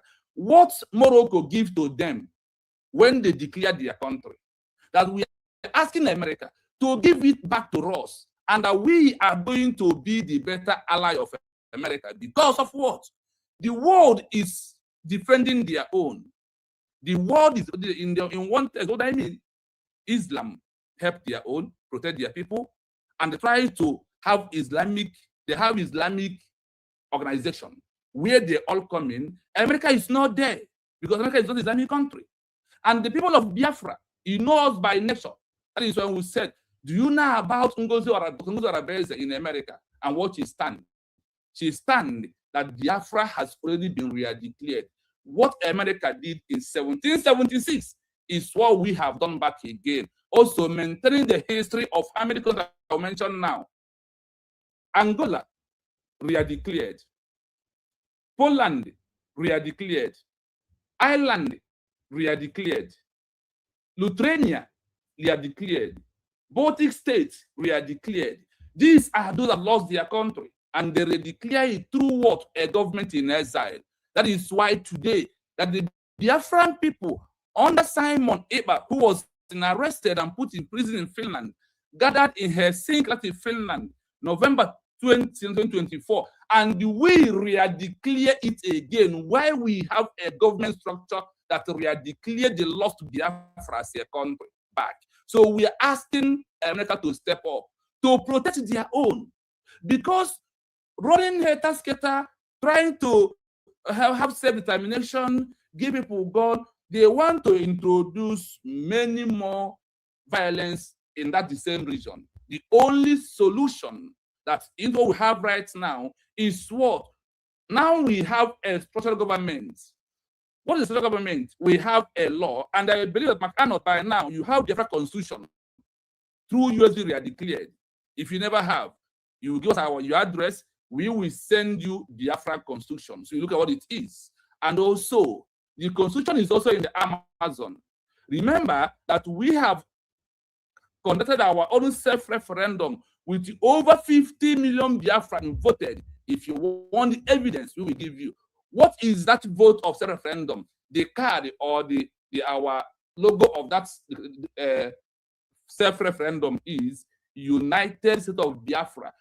That over 50 million give Simon Epa Njoko to re-declare Biafra. Being in the prison, the chief of staff, Dr. Ngozi Arabeze, stood up and re-declare it on November the 29th, a way of getting a lost country back. Because the United Nations Charter, Article 2 in bracket 4 said, you must meet a criteria. The 4 criteria of the Montevideo Convention, sequence to the Vienna Convention, said you will have a permanent population.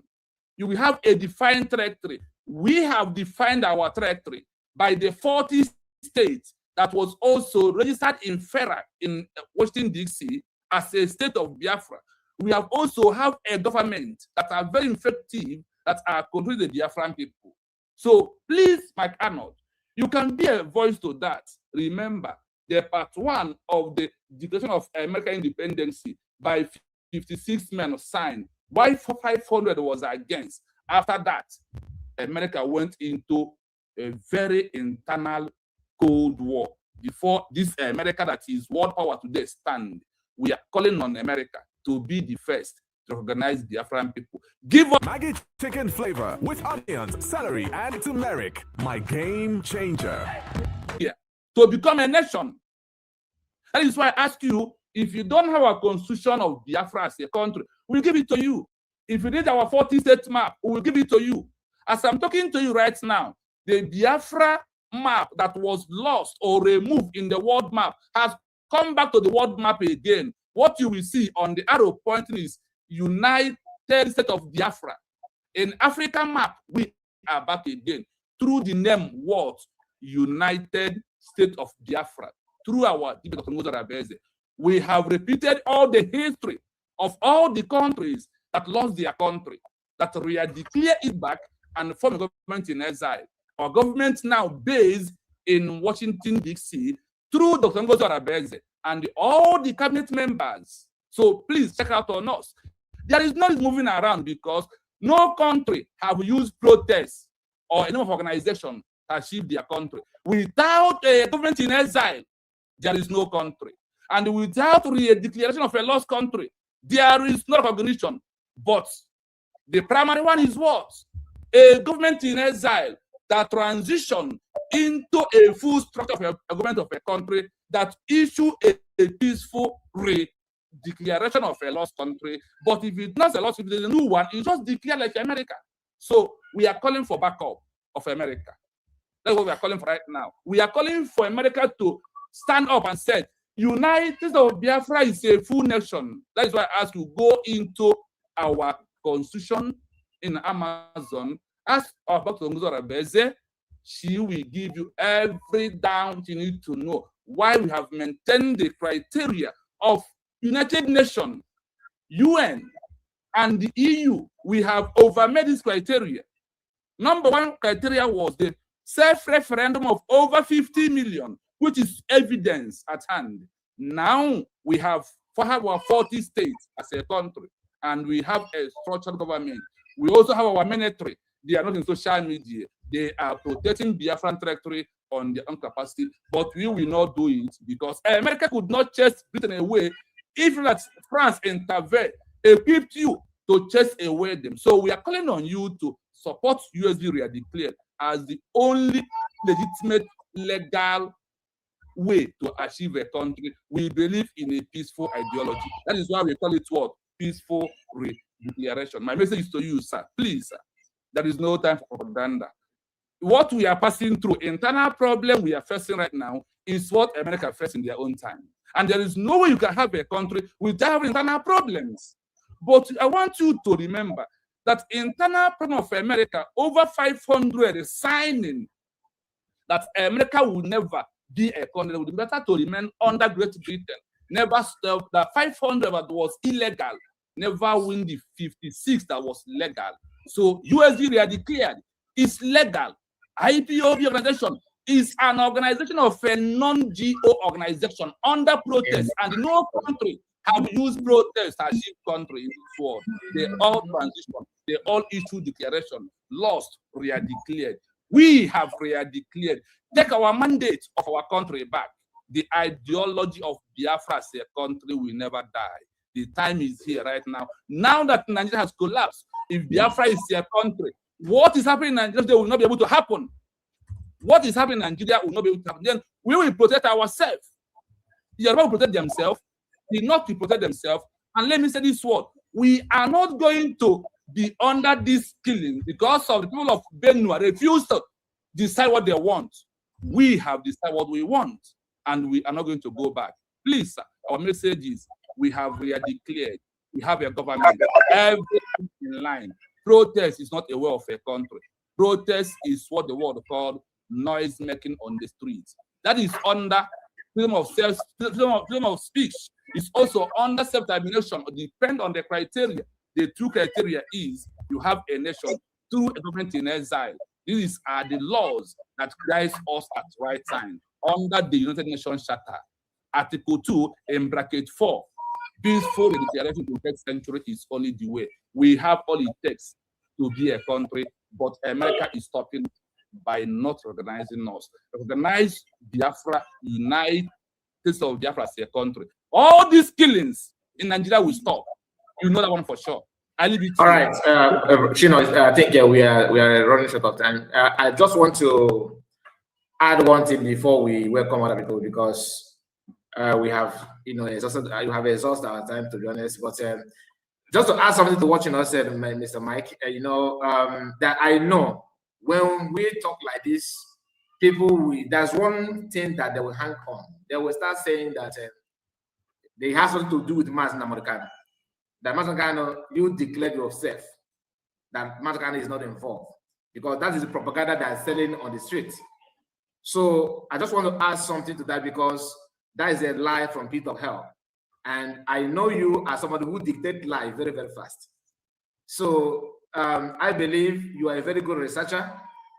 I believe you're a very good listener. And I want you to start paying attention to those things that some people are, saying that is confusing a lot of people. Mazi Nnamdi Kanu is part of the declaration that, this our brother he just talked about. Mazi Nnamdi Kanu is part of it. You may ask why that he's in prison when it was declared. But before he went in, before he's kidnapped, he made it clear what he wants. All right, and that is non-violence. So, and Biafran declaring, declaring the nation is just a way to follow international law. Like you said, you don't pay much more attention about what international law says about a new nation like that. So, but I know that you have access to know.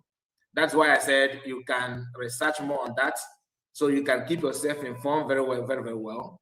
And I said before that Mazi Kanu is part of it because he laid the foundation, and the template that PM followed. Both of them, host a program before he's kidnapped. And PM Simon Ekpa asked Mazi Nnamdi Kanu, do you know what is motivated convention? That video is out. It's on social media. And he answered it, yeah, that he do.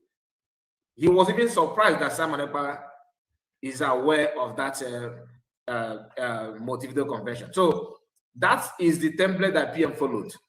And Biafran was later declared because PM also said the template before they also, send it in and all that. So please take your time, study it, and see how far we can go on that, because that's part of it. I don't want people to tell you, oh, this is a different group who don't like Mazi Nnamdi Kanu.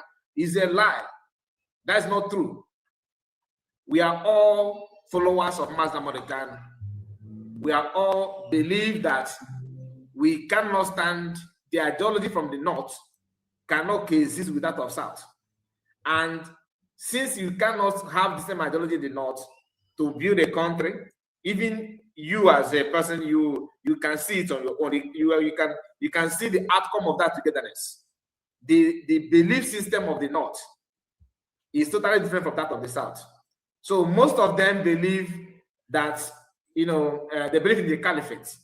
They believe in this what Muhammad said and all that. So thank you so much, Mike Arnold. And I would like you also to talk about lecture us on this one. What is Sokoto Declaration? Okay. We want to know. We want to have an idea of that. Thank you so much, sir. Okay. Yeah, and I'm going to wrap it up here. I've been on here for a little over 2 hours, and I got lots to do. So I'm just going to address this. Look, America was recognized by France and other countries, and we still had to win a war and drive the British out. You're not going to get your independence through the courts. It's just not going to happen. It never has. It requires a mandate, and it requires a lot more than just paperwork. I'm just being real. That's all good to have, and it's something to transition into, and it's a prerequisite, sure. But you had all that in 1967 too, and America didn't help. Great Britain was the problem, and you think now that without everything you had then, they're just going to step in and all of a sudden say, "Bing, here's your wishes." That's not how it's done. Never has been. Power isn't given; it is built and it is taken. It was Andrew Jackson, president, did a famous quote. The Supreme Court of the United States mandated something. Power is and his taken. quote was, "They've made their order, let them enforce it." Everyone should know this thing. Yeah, he didn't even care what the Supreme Court Very said in that important. instance. It's good. It's good to have the infrastructure in place. Absolutely. But that's not going to get you what you want. No one's going to walk in and say, "Okay, here you go." I don't see it happening. It's never happened that way.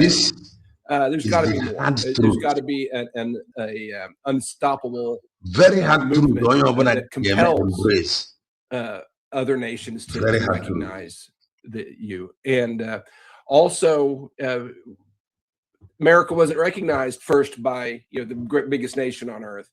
Start with your neighbors. Go around to see if Cameroon will recognize you. Ghana. I mean, build the list, snowball it. That makes some sense too. Begging for crumbs from the United States, I don't see it ever happening. I just don't see it ever happening. Not in the status quo. Not when no American knows. Why would a politician expend their political capital here in the United States on an issue that nobody knows anything about? It doesn't make any sense. I agree that getting a structure in place and all that stuff legitimizes it for sure.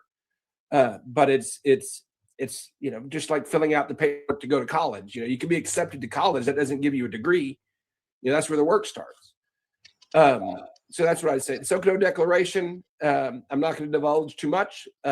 It's been working very closely with Nnamdi Kanu through his attorney and through his brother. We've been exchanging messages, working on the draft. It includes, it's where we stand together. It's fully his and it's fully mine. And you're going to have to wait till the 30th to hear it. But I do have to wrap up. I appreciate this, but I've got stuff waiting for me. This is an honor to be with you. Yeah. Before you go, Mike, please don't go away. I have a very important question for you. You can go with it. You don't have to answer it now. Mazikai, is it okay? Go ahead. Okay. And then we'll end with that because I do have to go. Thank you. Thank you so very much. My name is Madam Origin, and I am here in the United States with you. That is why this question is important to me. On all that we have discussed today, particularly, there is a global aspect of it, which is the caliphate. And I also know what is going on here in America, especially on the conservatives, which I don't really want to talk about what the lefts are doing or what the media, the national media is doing, but particularly to two people I want you to send this message across to, because I have studied and listened to all the congressional meetings and all the things that are your heartbeat, which includes Christians at large across the world, including United States of America. When this global issue comes, how can we speak to and convince people like Megyn Kelly, Tucker Carlson, to really understand what is going on? That what is going on in Nigeria, in as much as it is this bad, it can happen there.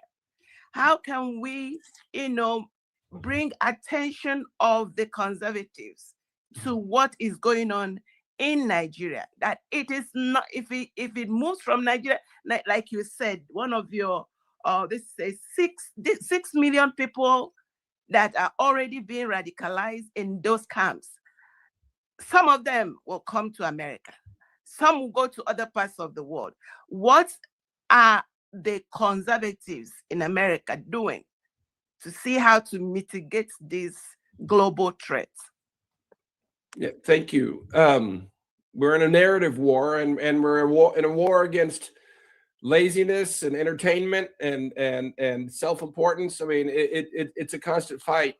You know, the average young person in the United States today, they say, consumes 10,000 media messages a day. How do you break through that? You know, that's what I've been wrestling with for a while. First of all, it takes a lot of people working on it. It takes a lot of people standing up, a lot of people shouting. It takes organization. It takes a campaign. It takes money. Just practical reality. I'm working on a documentary film I've been working on for a long time. I believe that has potential. I make music that opens people's eyes. You just keep, I mean, I just did a conference last weekend in San Antonio, Texas, to educate, to unite the diaspora and educate the Christian community. There's no shortcuts. And unless you had, you know, a couple $100 million to spend on a advertising campaign. But even that is superficial. It's organization. It's going to go down to your park and stand there on the corner with flyers and saying, "Let me tell you about Biafra." I mean, you get 10,000 people doing that, and you'll get somewhere. There's no shortcuts. It's just work, and it's persistence, it's passion. You have all of that. Now it's about coordinating, educating, staying focused, and keep at it. I believe the timing is good. I'm glad that you have the prerequisites in place, but this is where the work is. Same with any social movement anywhere. You got to raise awareness. No congressman, no serious journalist. And just speaking from experience, they want to know what's in the news, what's trending, how do I get in front of it? Until it's trending, until there's something, until there's news, until there's an event that has people's attention, they're not going to look at you. So I'm just saying that's the reality of it. So there's a lot of work ahead. It can be done, and I believe the timing is good. Your future's not going to be decided in a court case. Never has been in the history of the world that I know of, not without significant movement behind it. So I love y'all. God bless you. I will see you again. I hope you come back soon, but I am going to log out now because I was due somewhere a while ago. I'm running late, but honored to be with you. Thank you. And thank you so much. Thank you, Mike. And thank you. God bless you. I really appreciate your time, and I hope that when we call you next, you will answer us. Okay, I look forward to it. Thank you, sir. God bless you. Take care. All right, we are going to wind down now. We have spent 2 hours, so please let me hear from each and every one of us before we wind down. Chino, let's hear from you. Let's start from you. Okay, just one minute, so we can.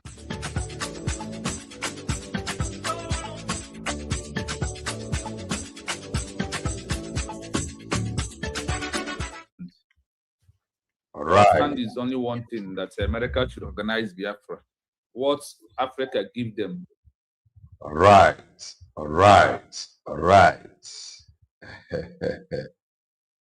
We are back. I want to sincerely thank every organizer of this program I watch it now. I want to sincerely thank every organizer, those that made it happen. Faji deka faji. Anyị ga na-akpa. Ọ bụrụ na ị ga-anọ n'ọnụ anyị, ị nọtakwa n'ọnụ ndị ọcha, i were ya mara ife. Chukwu gozie ndị mere ife organize. Mana ọ ga-abụziri anyị amaghị ife na anyị na-eme ofu ife all the time. expecting different results. Imo FIFA in with one result. Imo with the same result. Made the third one with the same result. Common sense demands that you change. Yes. The declaration, the right thing to do. Putting the necessary mechanism in place. The declaration is not enough. In with a recognition. That is the truth. Even at times, we try to Hajima Maya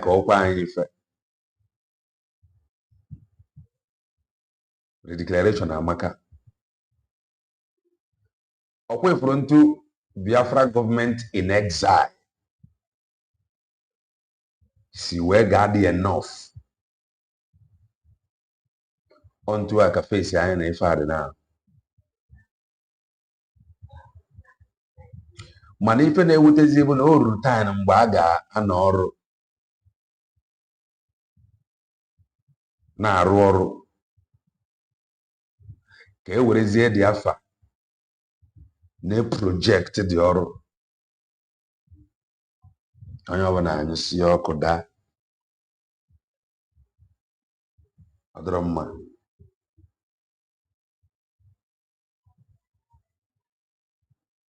Maazị Ekpanjọkụ na onwe ya mana fesi ya nọ.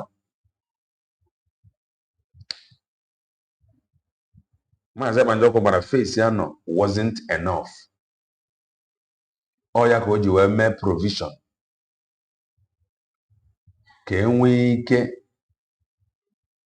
igosi afe ndị uwe ojii Biafra Liberation Army dị, Biafra Defense Forces dị. Mana o nwere ife wetara o ji wee chọọ ka edebekwa nke ndị uwe ojii ready. The truth of the matter bụ na with what I am hearing from third parties, ọ ife ama na ọ ga-eme mana mgbe ọ ga-emezi bụ mgbe anyị amarọ ka ọ ga-esi ga-emebe ife anyị amarọ. That is the truth. Ọ ka mma ntu a Mike si ekwu ya. Power is not given. Nwere onye ga-enye gị power. Ọsọkwa Peter Obi ya gbagharịba n'obodo Bongo niile gbagharịsịa ọ bụ na ọ dị ready to take power. Ọ na-egbu onwe ya oge. He's just a lecturer. Ọ na-agbagharị ọ na-asụ oyibo ọ na-asụ oyibo ọsụgide asụcha ọ gazughị ike until ọ dị ready to take power. Bongo and the Bongorians will take him serious. O nwere ife ga-abụ obido mebe ndị ahụ anyị na-ene anya, they will now begin to ask the right question. And we're right question. And they know the right question. So more than that is expected of us. The people you are expecting to act, they are now the one that will be asking the right question. What is going on here? Then you explain why if an MNGM ikowa kedu ife anyị ga-eme ka anyị ga chọọ na ife a na-eme na hadịrị eme ịkọwa fasụzi. Okay, with ife anyị na-edemand now, how about nke ọzọ iwepụta ya? How about ka isiri chọọ ihe anyị na-ekwu iwepụta ya? Ha n'anya ha afụ na ịdị ready. The only option ha nwere mgbe a bụ to give you that you ask for peace to reign. O nwere ife wetara obodo Bongo ji negotiate with ndị fascinal bandit. A na-arịọ bandit arịọ, can you please emegidekwa kwekwa nkwa na ịra aka iji na ị ga-abụ prezidenti. Bandit ọ rapụla na ya, ọ rapụbeghị ka o ji. Obi nwere ike nọdụ n'obodo Bongo na-akwụgharị na-achọ onye ga-enye ya vootu. Follow us carefully. O nwere ike nọ na-akwụgharị na-achọ onye na-enye ya vootu. A repented Boko Haram akpọpụta ya from rehabilitation camp mee ya president. Obi nwere ike nọ, ọ dị very competent, ọ na-asụ oyibo, ọ na-asụ English. He can govern very well. O kwekwuo nekwa mfa, o kwego fa nkwa na ọ bụrụ na ya rigoro n'ọfa nwa na-atụ egwu ga-eme enjoy, mana ọ ga-anọ na-asụ oyibo wute nkwa niile ọ na-ekwe ha. Ọ ga-anọ ma ọ bụrụ na ọ dị possible, ọ ga-anọ ebe ọ na-asụ oyibo aga kpọta bandit from rehabilitation camp, tinye bandit dị ya, take it na-achị. Nwaanyị eji eme achọrọ ka udo dị. Ọ bụrụ na ọ bụrụ ime gị president ya ka ị ga-eme ka udo dị, we are ready to do it. So we have done well. Dr. Ngozi Orabeze and cabinet members have done well. Mana o nwere ilu ndebe anyị na-atụ asị gị that he that much is given, much is expected. Have you given them anything? He who much is given, much is expected. Have you given much? If you never expect.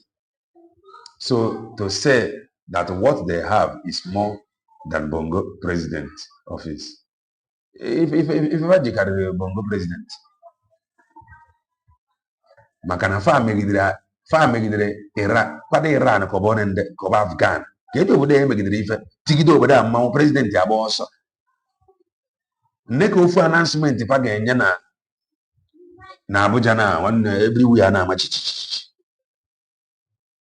That is the truth. So to whom much is given, much is expected. The question is, have you really given much? What have you given? Can you feel expect? Oge anyị give more.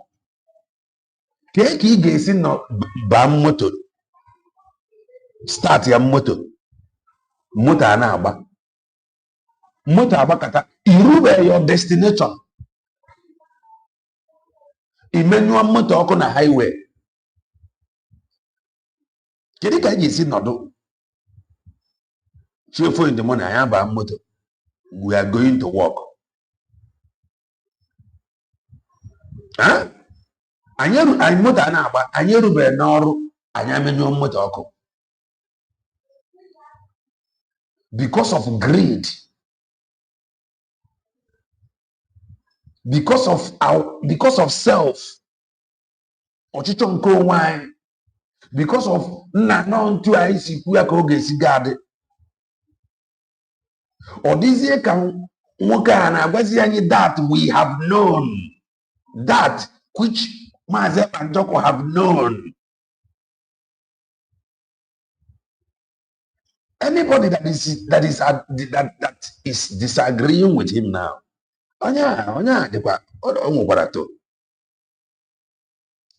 power is not given.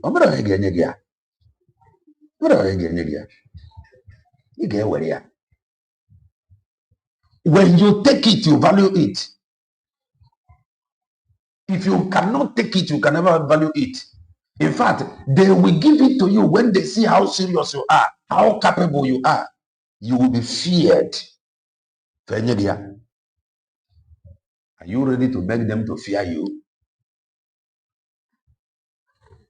Yeah? Are you ready? If any before, have notified, which Dr. Ngozi have said that they have notified Obodo Bongo. It is normal. What is happening now is normal. Notify them, because time will come. You will refer them to this notification. It may not be under President Trump.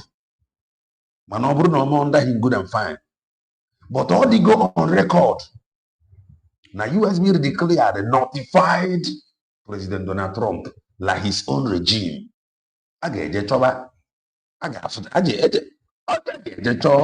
with a company acknowledgement. When you take it, you will protect it. When you take it, you will value it. When you take it, you will honor it. When you take it, you know heroes there are Asia.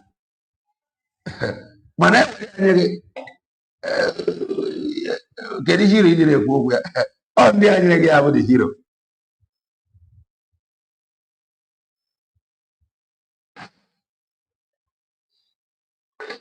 I am a preacher of the gospel of redemption. You may not like it, but that is the truth.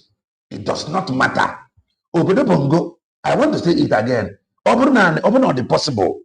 Faga Onyisi Boko Haram. Say, come, take. From today, become president for 8 years.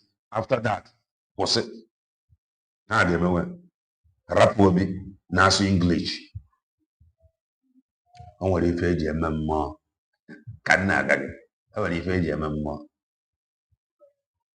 And this was what Maazị Banjoko understood. The next step was step away from now. Step away from now, but the next step. Step away from now, but next step. He get much idea. From this step, he just discover next step. TV. What are you saying? Step one and next step. I got buggy them, that we have exhausted, we have done the needful. We got a step one as on your mama. By then, if we a reason, because it got a reason, to move to another chapter. And they but another chapter. With what you have seen now, get make it more ready, entering another chapter. Gaga be now about the chapter. Mother no need to explain to you. In fact, all the chapter gabe banana. Somebody now about singing bandi bezena na bogo kisi ara prefer. Because you will on sugi.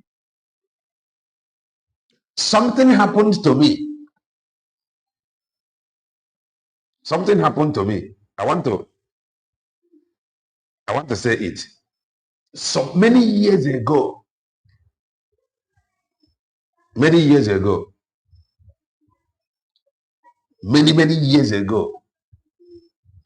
my business la Lagos. At a time, let me cut the story short. At a time, me to say for as somebody, but a boy, 7 years and 15 days, no settlement. And na afiam boy, abara afiam zus, abara afiam bazri. Abarum boy, eba nere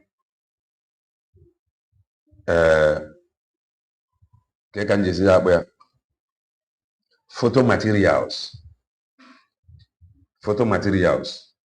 and a camera, and a battery, and a game, video game. And I got now, and a rabon, and a many things, go. Eba I come boy. When they have this settlement, a friend of mine, I opposite him from Diobwe, Gazia another city. Now the same Lagos. If you do them revision motor spare parts. So new person can go entirely. Then Binyezere Madu. Ebinyere Moya today, tomorrow. May see about or chop or Gwamsim Namo Gap. So that can we get in the put up on a line. No, man, one higher above and one half from no that report from the union, and that may stop me from coming to the line. I have to change immediately. Deal with Onya also. Deal with Onya a few days. Rapqua, papa, Blico with Onya also. Then they begin with Onya, one issue with Onya. birikwu onye ọzọkwa. Then mgbe m bịara nwezi iju with ndị ahụ bi with less than 1 week 2 weeks something will happen. I nwere ike na ngela mmadụ ebiri na ọ sị gị na okay na ngela ya ga na 1 week na next week na nwanne ya nwaanyị na-abịa holiday. Ita area. Then the last place in Gaziri, the guy agwa m sị m na nwanne ya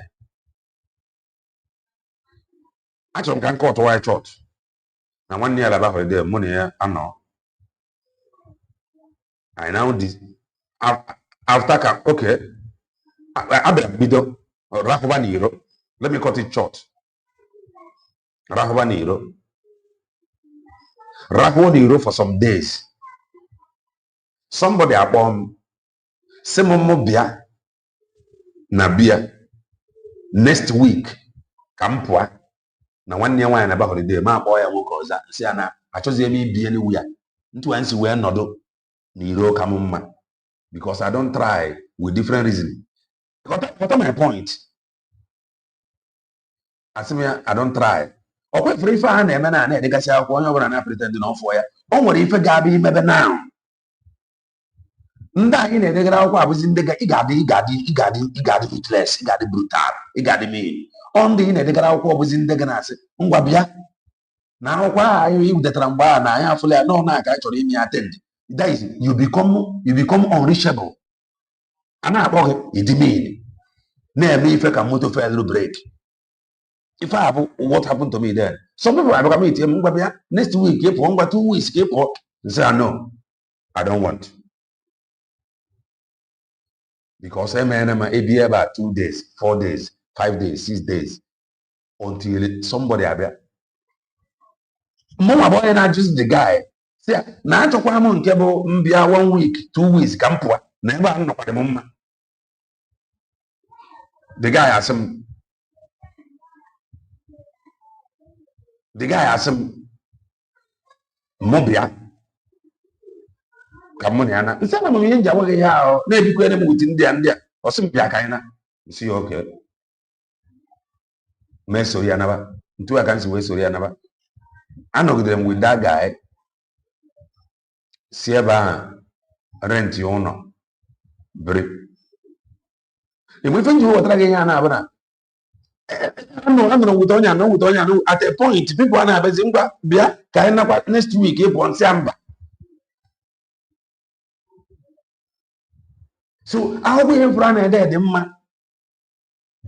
Mano, when Gabo, only chapter up now. Eh? Nding the ground one half on a hard affair. Hagana chocolate. Mwabanare. Agana chocolate, you begin Gakugide, and I saw always begin miracle. No, the tire Jesus. One all mad now, what Holy Ghost.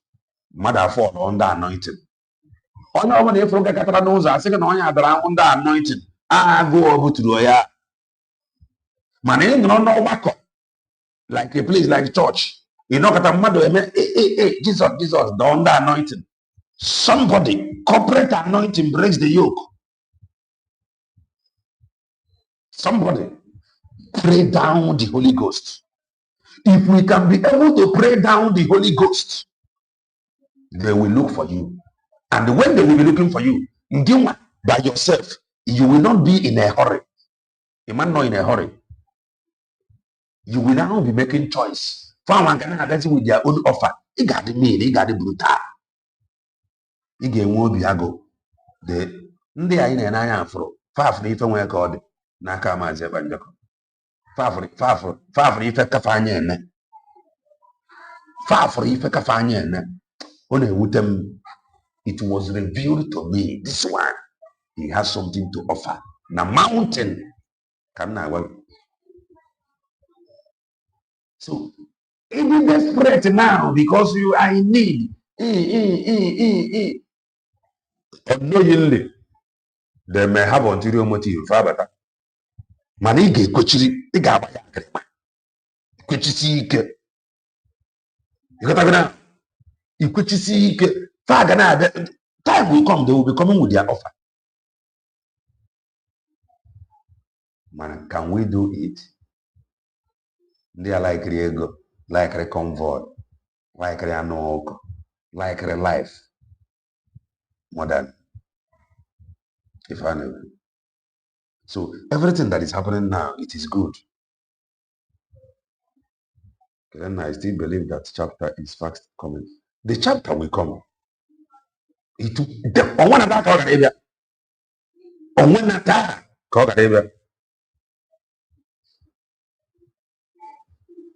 Dalo one mother. I'm a link. I'm a link. So I ain't going anybody it's enough. It's okay. It is not okay. It is not. It is not okay. I mean, I tell you, it is not okay. It is not okay. It is not. It is not. One time, I'm gonna Mazep and Joko invite. I will play the video in some hours time, mind. For second Nandi Kotago Jiachi. Nandi Kotago Jiachi. Chai! When I with them knock at them come, I cry. It was really sad. Nandebai, some people could not appreciate Oronyaro. Some people choose to be sabo. Some people choose to abandon Ora Borofa. Roboro was wetra the some host communities. You were revolt. Wetere ji bu ọtụtụ ndị mmadụ. Egburu ọtụtụ ndị mmadụ. Egburu ọtụtụ ndị mmadụ. Some things you are hearing no be propaganda. It happened. So don't believe anybody telling you this one is not. Some things have a propaganda. Some things happened. That is the truth. Man, you must be strong. You gotta be strong. Can everybody be consistent? Quickly, can we be focused for once? If any man be mazin na de kan ikpe, o nwere onye pụtara na sị na mazin na de kan ziri ya je zuori.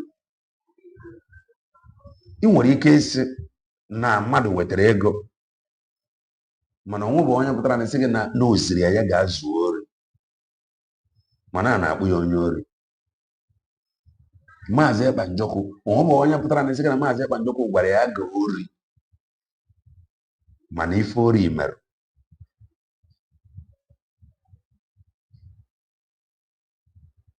Before him. Holy Ghost will come down. Somebody, everybody will be a witness. Some people will fall under anointing. If I have a body I have witnessed it. I got on a Holy Ghost, mother under anointing. It happens. I don't witness them several times. You got on a mountain on a camp. Now doike. Holy Ghost will come down. Even on Holy Ghost no everywhere. From one ever. Sometimes I know that I am this is not coming from flesh and the blood. Or should I say, flesh and blood did not reveal this to me. That is the truth.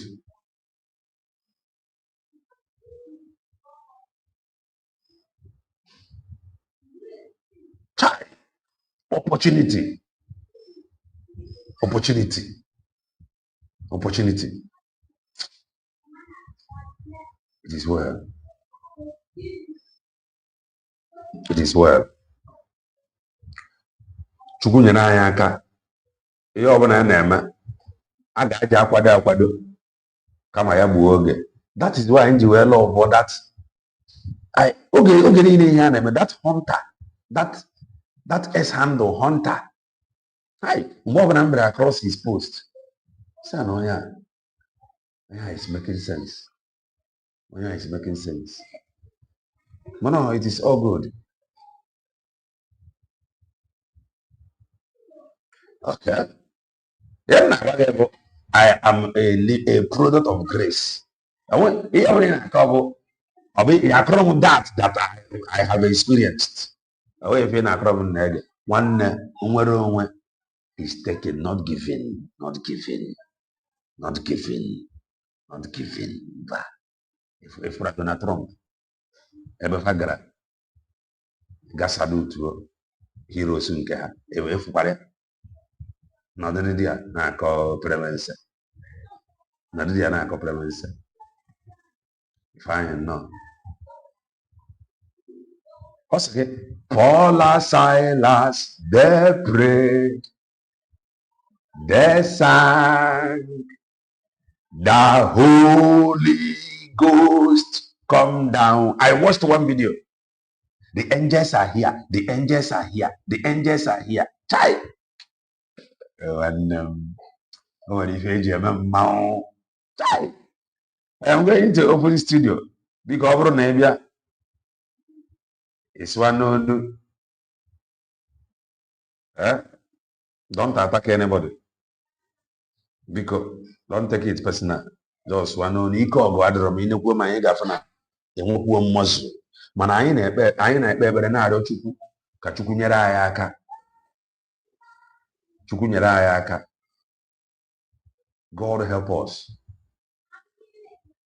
Chukwu nyere anyị aka. I am telling you, ọ bụrụ na ọ dị possible, I would esi ntụ akpọrọ Boko Haram to take become president. Why eji eme kudo wee dị? That is the link.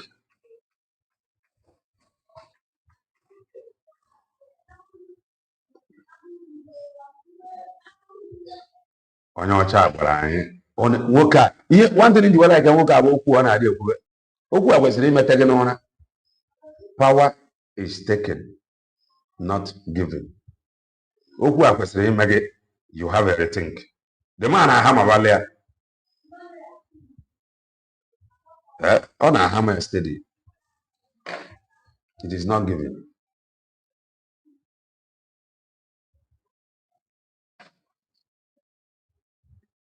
Onye ọbụla na-agwa gị bụ nọ nka n'ọdịdị ndị a. Kwefuru obodo dịka obodo Bongo. Onye ọbụla na-eme ife ọbụla kwesịrị ịkwado ọfụma. Do you know why? Obodo Bongo, ife Chukwu jiri wee chọọ obodo ahụ mma ka nkụ. Ife Chukwu ji wee chọọ dị obodo mma ka nkụ. So foreign interest there are too much. Foreign interest dị n'obodo Bongo dị too much. So you need ikwechiri. Ị ga-adị. Foreign interest dị too much. Foreign interest dị too much. Ihe dị n'obodo Bongo. A na-agwa gị na ife a eji arụ asị na solar battery. Ama ego na asị na-ere the thing. Ihe a decide not.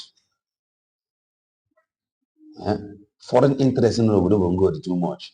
Ọ bịa ka ọ ga-abịa ịnọkọta nnọọ ndị agha akpọ gị sị gị bịa ka ị were ya. Ị ga-agbadozi ụkwụ n'ala ike. Ị ga-agbadozi ụkwụ n'ala ike. Ọ ga-enwe ife ime nwere ha pụtakwa ha arapụ gị na-ejekwa ebe ha na-eje. Mgbe ịdị serious pa ga-ama. Any serious then we know. So the studio is open. Who want to come in? Come in. Please do well and touch the like button. I am a content creator, political analyst, a preacher of the gospel of redemption, a product of grace. If you want to talk to us, come into the studio. Come into the studio. Chukwu na-emekwa ihe siri ike. Ọ na-emechi n'ọdụmọnụ. Ọ na-emekwa back to sender. Aka ya dị ike na ọ na-arụ ume.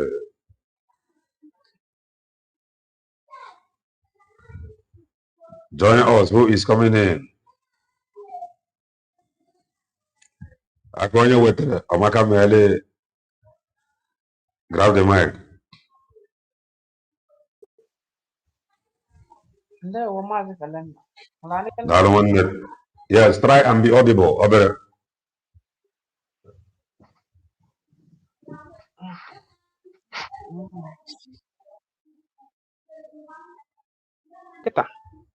Yes, yes, yes. Go ahead.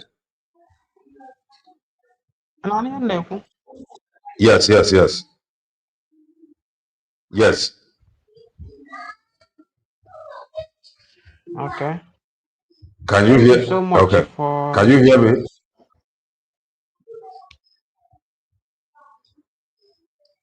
Dalu, go ahead. Thank you so much for holding. Oh, network Ubungo Jare. Yes, go ahead.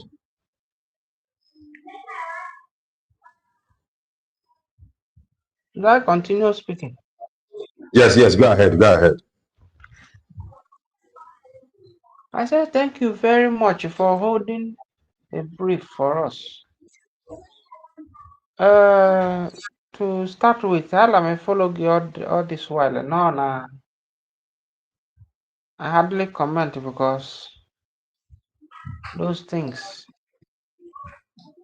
to me, no anything I stand to gain from it. But kisi kuya lehiye.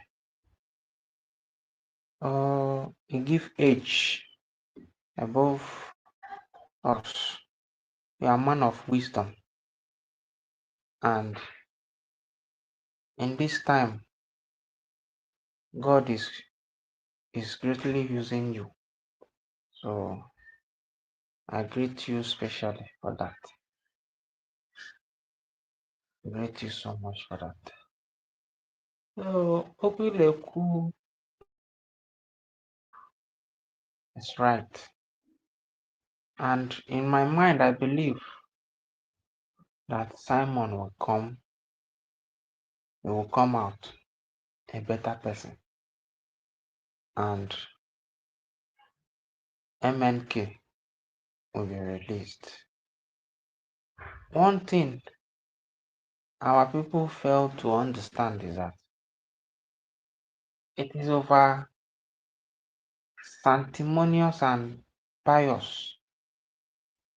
Oh yeah, Rundebani.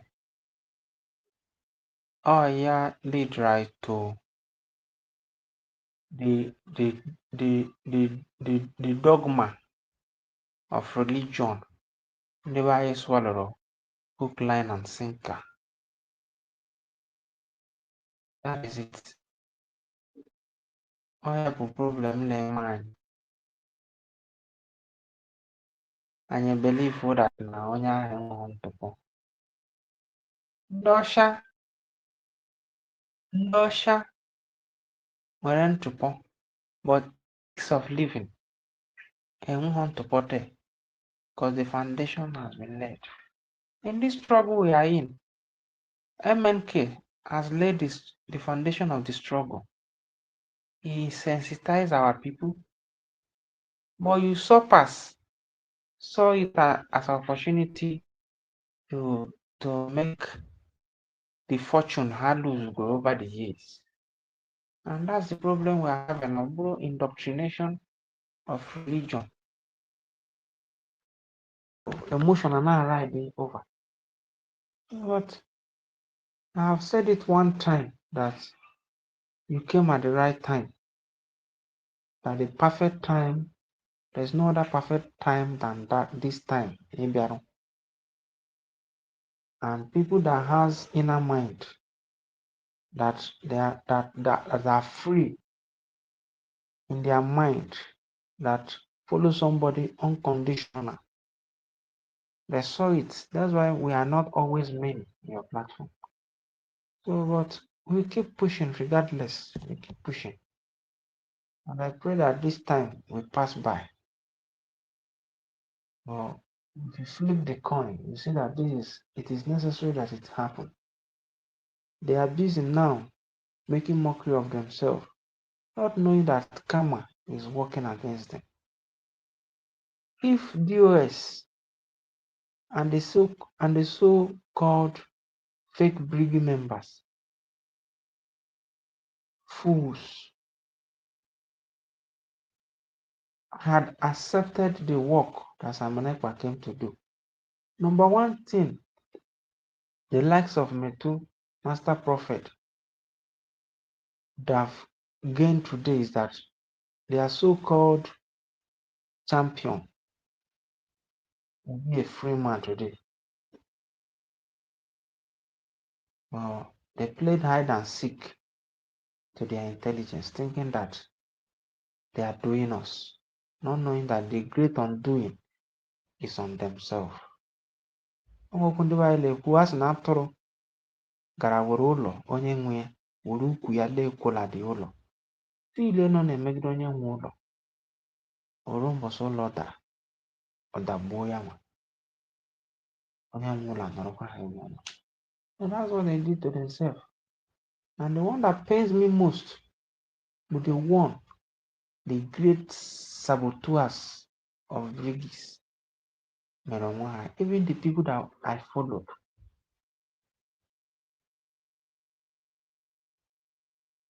For the fact you are in, your voice will not go viral as it's supposed to be going. But I know it will be a point of reference. Onye ọbụla otu obi ya, Simon Ekpa ya pụta, a sị na agụ nwere olileanya ga-eme mmadụ. I've long said it.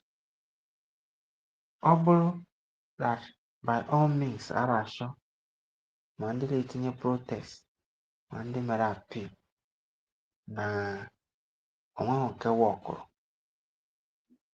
6 years is here. If it is by concurrent, it should be 3 years. Before you know it, 3 years will pass by. They will release him. If the young man will remain in Finland, he will be there.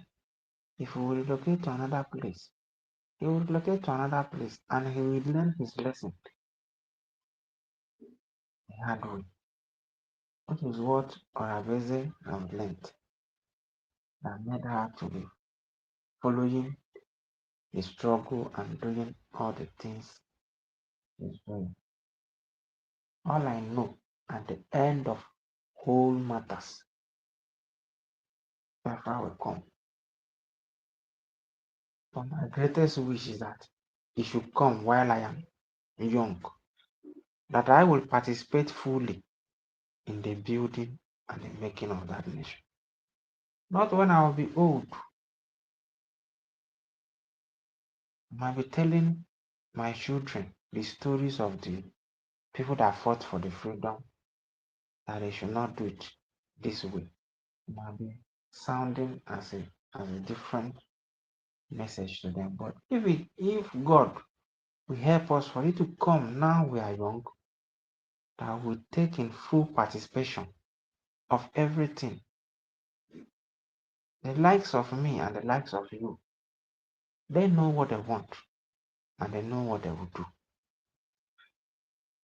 But deep down, I know that freedom will be ours. Just as you rightly say, that when we do what we need to do, the people that we are writing to today will call on us. The work I've started as you are doing it. Keep preaching.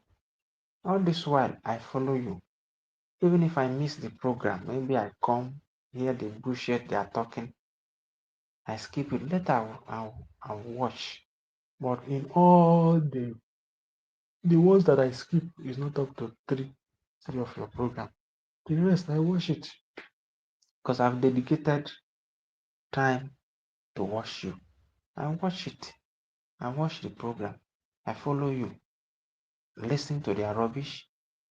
Listen to the body shaming they are doing to themselves. And we keep the record. The internet has made it that all these things we are saying will stay forever.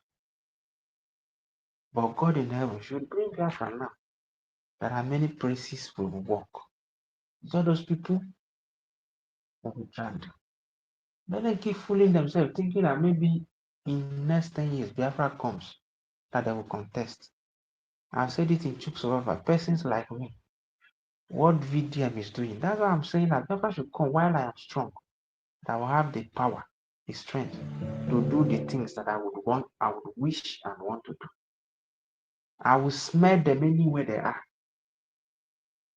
The likes of them will never hold any power in our land because they are evil.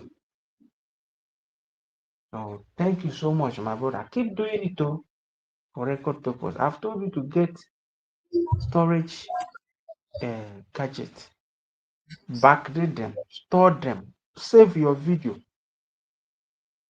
because AI is increasing. Hackers are increasing.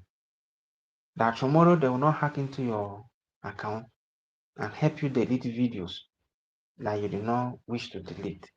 You pull it from your archive because it will be for a greater work. To even be for work, a point of reference when we tell our stories. My friend from Ghana told me that if you go to Ghana Museum, just like the one they did for Zik at Bromi Junction, that you'll be hearing all the speeches. If you put in some amount of Ghana cedis, whether they are coin, the amount you put, you'll be hearing the speeches of Nkrumah and all their great people. Those things will be replicated in Biafra. So then your voice, our contributions, it will play. We will tell our children, we will tell our friends, go to the museum. You will get our contribution. The fight we put up in the making of our country when we were fighting for it. But I will always stand for the truth. And the truth we are standing on is what I will lead us. As God leads you to speak, speak it. The people that wish to know, that care for the better, they will follow you and they will do it. Ndị na-akọ yawu ha kọba, ụfọdụ n'ime ha agwara m ha mgbe ọ na-ere ji na ọ bụ na ha edozighị ụlọ ha ọfụma na Trump ya chịchara ituo bịa a ga-apụ ya n'ọnụ talk more of fra ha sị na ha na-ese foto na ọfa ji nka na nka fa na-eme nka. Ugbu a ele anyị nọ n'ime ole ihe na-eme. Dr. Abeze, before I go, rewa ka esu hold all this ground they hold because our leaders are tagaful n'aka mediocres. O nwere otu n'ime ha nke pụtara ngwa ngwa tụlechi agwụkwa nwunye eziokwu na ihe ọ gwara anyị mgbe ọ na-agwa anyị okwu bụ ihe ọ ka kwụ n'ime ya. Ọ palicha ọ ya fụ reason to reason with USB. Na ọ pụtasịkwasị anyị na ụkwụ anyị yiri ụkwụ anụ enweghị anya hụrụ gba ọbara. We move on. Thank you so much, Maazị Kelenna. Daalụ nwanne mmadụ, jisie ike. Thank you, thank you, thank you, thank you. Nwere ego, I'll give you super Thank chat. you, thank you, thank you, thank you. Daalụ, daalụ. Ọ ga-abalị, daalụ rie nne. Aka onye wetara. I remember adị mekwara mgbe ị nyekwara super chat ya. Chukwu gọzie gị nwanne. Daalụ. Yes. Ozi nnọọ rie nne ọmaka mere.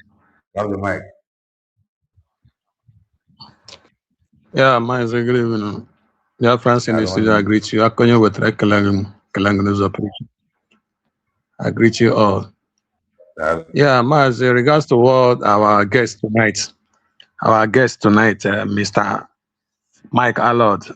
I think one of the phrases that I picked up there is freedom are not being given, but it's taken. Freedom are not being given, but it's taken. And that's the reality. It's true. What he said is true.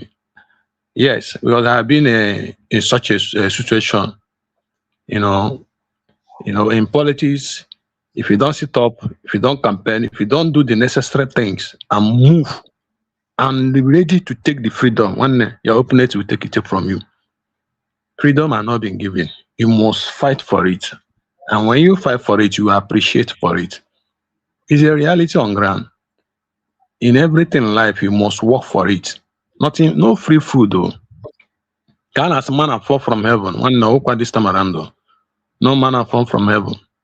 This time around, whatever you want in this life, you must work for it. And that's the reality of life. So nothing comes just for no reason. You must work for it. So in all, what I learned tonight is that we need to put our house in order. We need to put our government need to set up the area that it's not all about blowing grammar, doing this, doing that. They must have a strong alliances. Some of all this, like what the man says, most of the things we are doing, this America don't even know what we are talking about. They don't know. Even though they know, they will pretend as if they don't know. Until he started doing, at least people will now say, what is happening? That's the game. It's reality. You and I can see what is happening in Iran now as a president. Now you can see what is happening there. Trump went to China. Do you know the reason why he went to China? He went to China to plead on behalf, because you know that the Chinese is one of the victims of Iran. If anything happened in Iran, China is one of the first victims. Do you know how much Chinese government have invested in Iran? All those are the interests. Trump went there to calm them down. You don't know what they discuss, because there is other things they will discuss behind the door, behind the closed door, that kind of thing. They will discuss other things which might not be publicly announced. They will discuss, because he knew that Chinese have invested so much in Islamic Republic government. So you can't just wave such a thing just like that. That's the game. Everything is all about interest. So in regards to our own freedom also, it's similar thing. Like you said, there is a lot of vested interest here in Nigeria. A lot of interest. A lot of interest. So it's not left for the government to work towards those interest group, those interest country, to see how to alliance with them, They might be doing it too, but they have to be serious. They have to be showing it. There need to be a reality on what they are, whatever they are doing. That's the way forward. Like now, our Hero Day is around the corner now. It's another opportunity to let the world know what we are doing, know what we are saying. It's a very good and it is wonderful opportunity to showcase what we are doing and who we are. Nobody will tell our history. Rather, we are the one that will tell our history. So the message is very clear. The message is very clear, because I really understood the man. The message is very clear. The man, even when he wanted to ask him some other, there's some sensitive question, he will dodge it.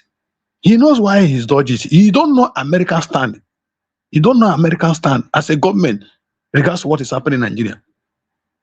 He don't know their stand. He don't know their interest. So the man is not in better position to say short thing. So he will dodge it. And the man allowed to ụfọdụ ndebe anyị amara business.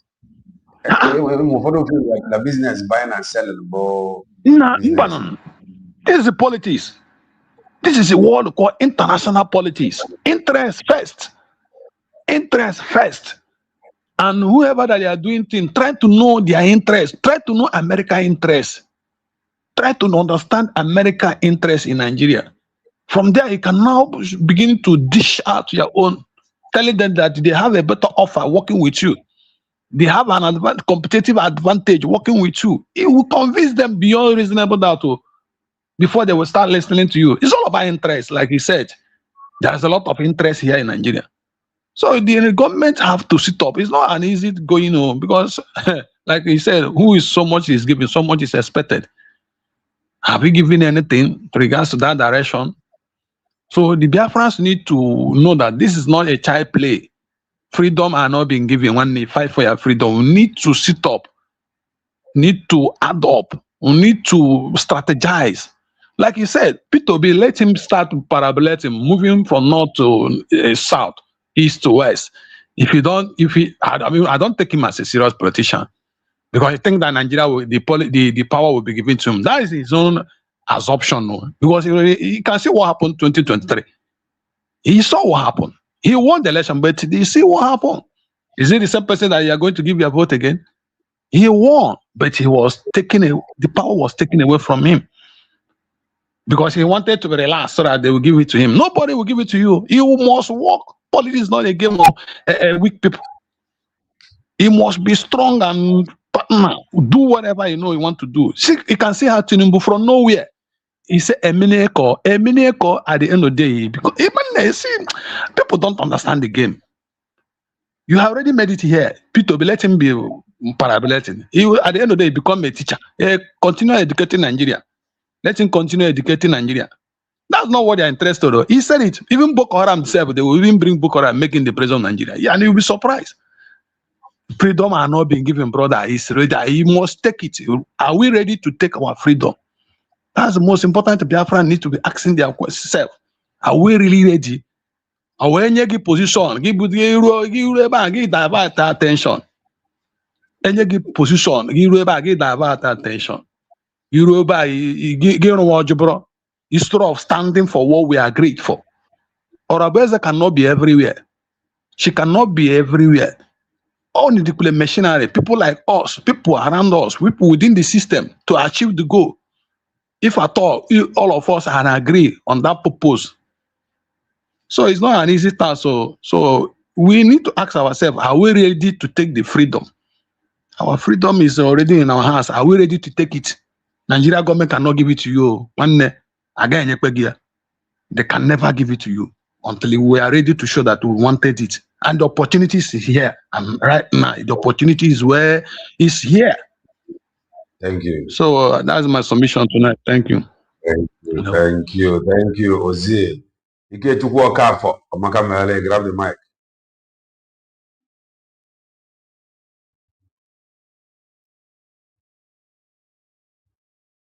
You get to go touch the mic. Touch the mic. Okay, go ahead. Balite the volume. Balite the volume.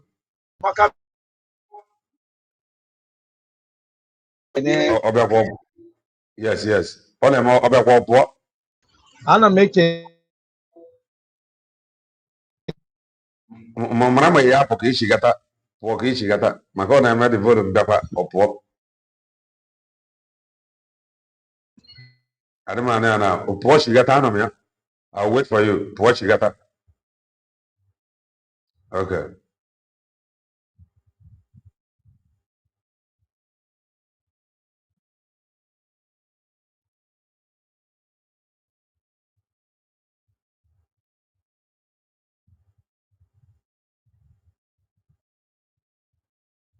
If you get my studio, ibata.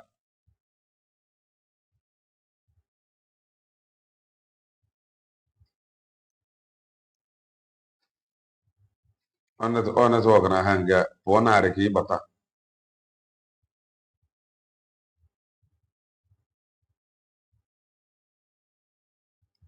Poki chigata.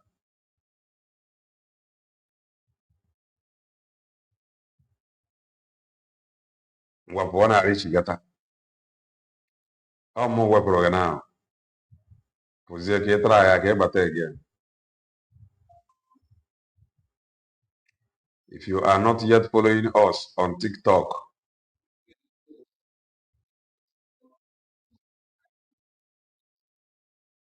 kindly do that.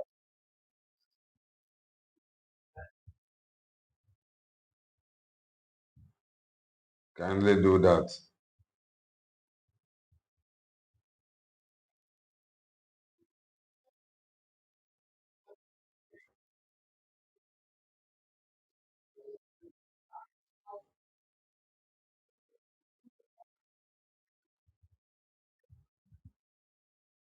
Come in. Ikechukwu Okafọ. Onge maka nneche.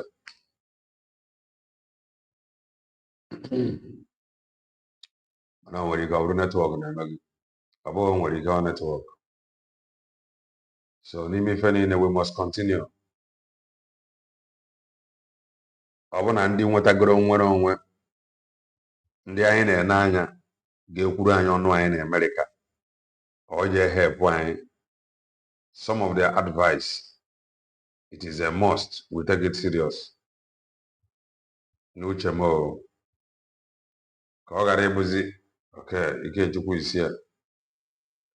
Ikechukwu ngwanarị. Go ahead. Okay. Am I coming out? Yes. Okay. Go ahead. Our DPO,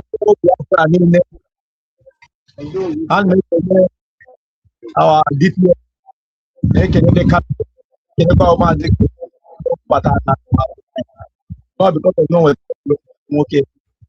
Nigeria so ihe more this meet memory. I believe in one kind of man or even all the positive happened in the challenge the power is not power is deep. And the second I need to be so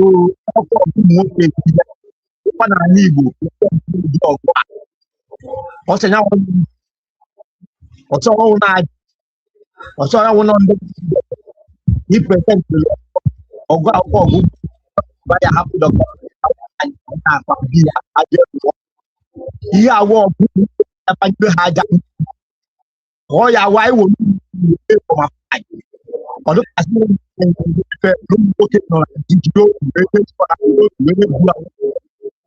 So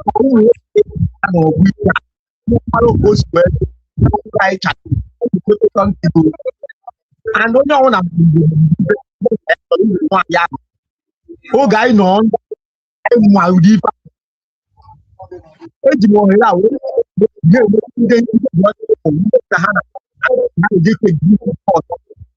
oh guy no video from Gentle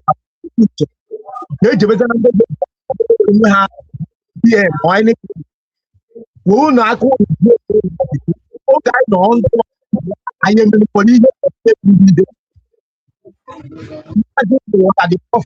I'm and I'm in the I don't quote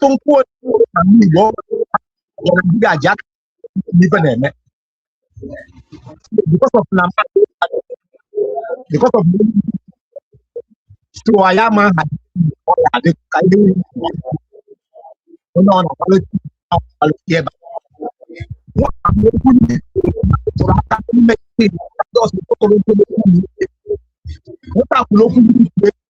the man no way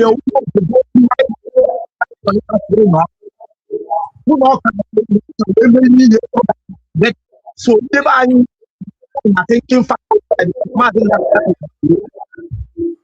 what I wake up watch as I when I get I don't Webus or one no now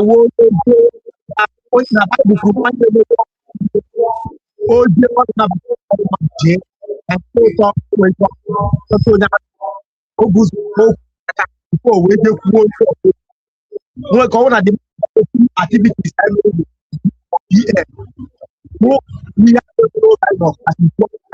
then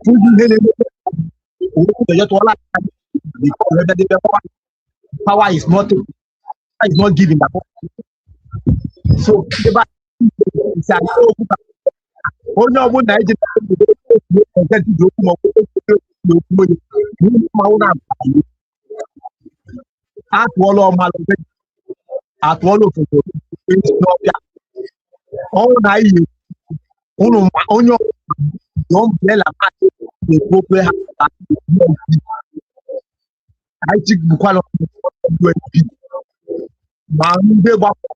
they and they not get it.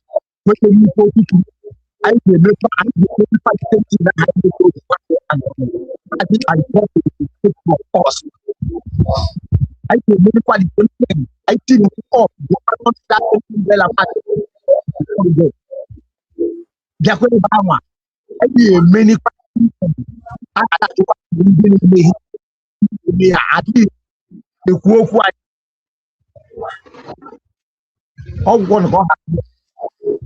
Thank you. Wait. Thank you.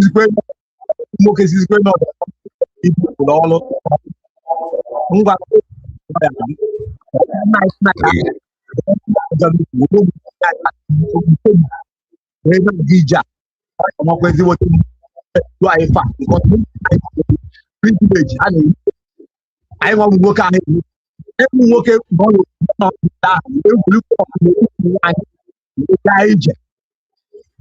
Nnukwu ife ga-apụta anya ebere na anyị nwa bụ nwoke ime ọdụ very very important ọgwụ okwu ka o nwere mpegoro anyị si eme na ọ na-akpata ya ma ego. Thank you very much. Azikene ọmaka mere gị. Thank you. Ikechukwu Okafọ.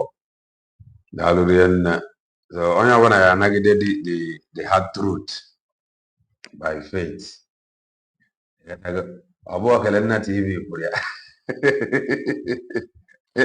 Ọ bụ okele nna TV kwuru ya. Ọ Mike kwuru ya. Ịgatara. Ọ bụkwa na mụ mere Mike invite. Ụmụnne anyị mere invite rụọ ọrụ ọma. Ịmana ọ nwere ihe adịghị eme ndị be anyị. Enwere ike na ntu a Mike yi ekwutechasị ya. Ntụfasị wee chee. Enwere ike fute ya na nwoke a amaghị ihe ọ na-akọ. Ndị a bụ ndị ma ife freedom nyere. Ife a bụ ndị anyị na-ene anya ga-ekwuru anyị ọnụ anyị. Ịghọtagodi enyere anyị aka. Ọ ya wetara ka anyị ji wee kpọba ya Eggman fa ụwakwana ya. Ndị otu oge nkele kpọrọ ya. So anyị na-ene anya na oge na ha enyere anyị aka. So and ha nwere onwe ha bi mbipụ ụmụ ife ọrụ nye. Ọ bịakwa pịarị gị akwa. Gị na-ekwakwa anya. So ndị agboro okwu bụ ndị ga-eneruzi anya. Wee mara ma advaịsị onye a nyere ma o ruru fa. Ịgbakọsịkwa ma ọ bụ na o ruere gị you are free. Mana ọ gwago gị ihe ọ gwara gị. And ya ọ gwara gị bụ kabada ya. Gaskiya ka ọ gwara gị ya. Power is taken, not given. Ijikwa Donald Trump ọ ga-agwa gị ife o riri ya before ọ bụrụ president. Ịghọtago na Ọmaka mere Igbo bụ Igbo. Please do well and touch the like button if you haven't done that. Akwa for this gospel of redemption. Chukwu nyere anyị aka ebe a ka anyị nọ. Ọmaka mere anyị. Stay blessed and bye for now.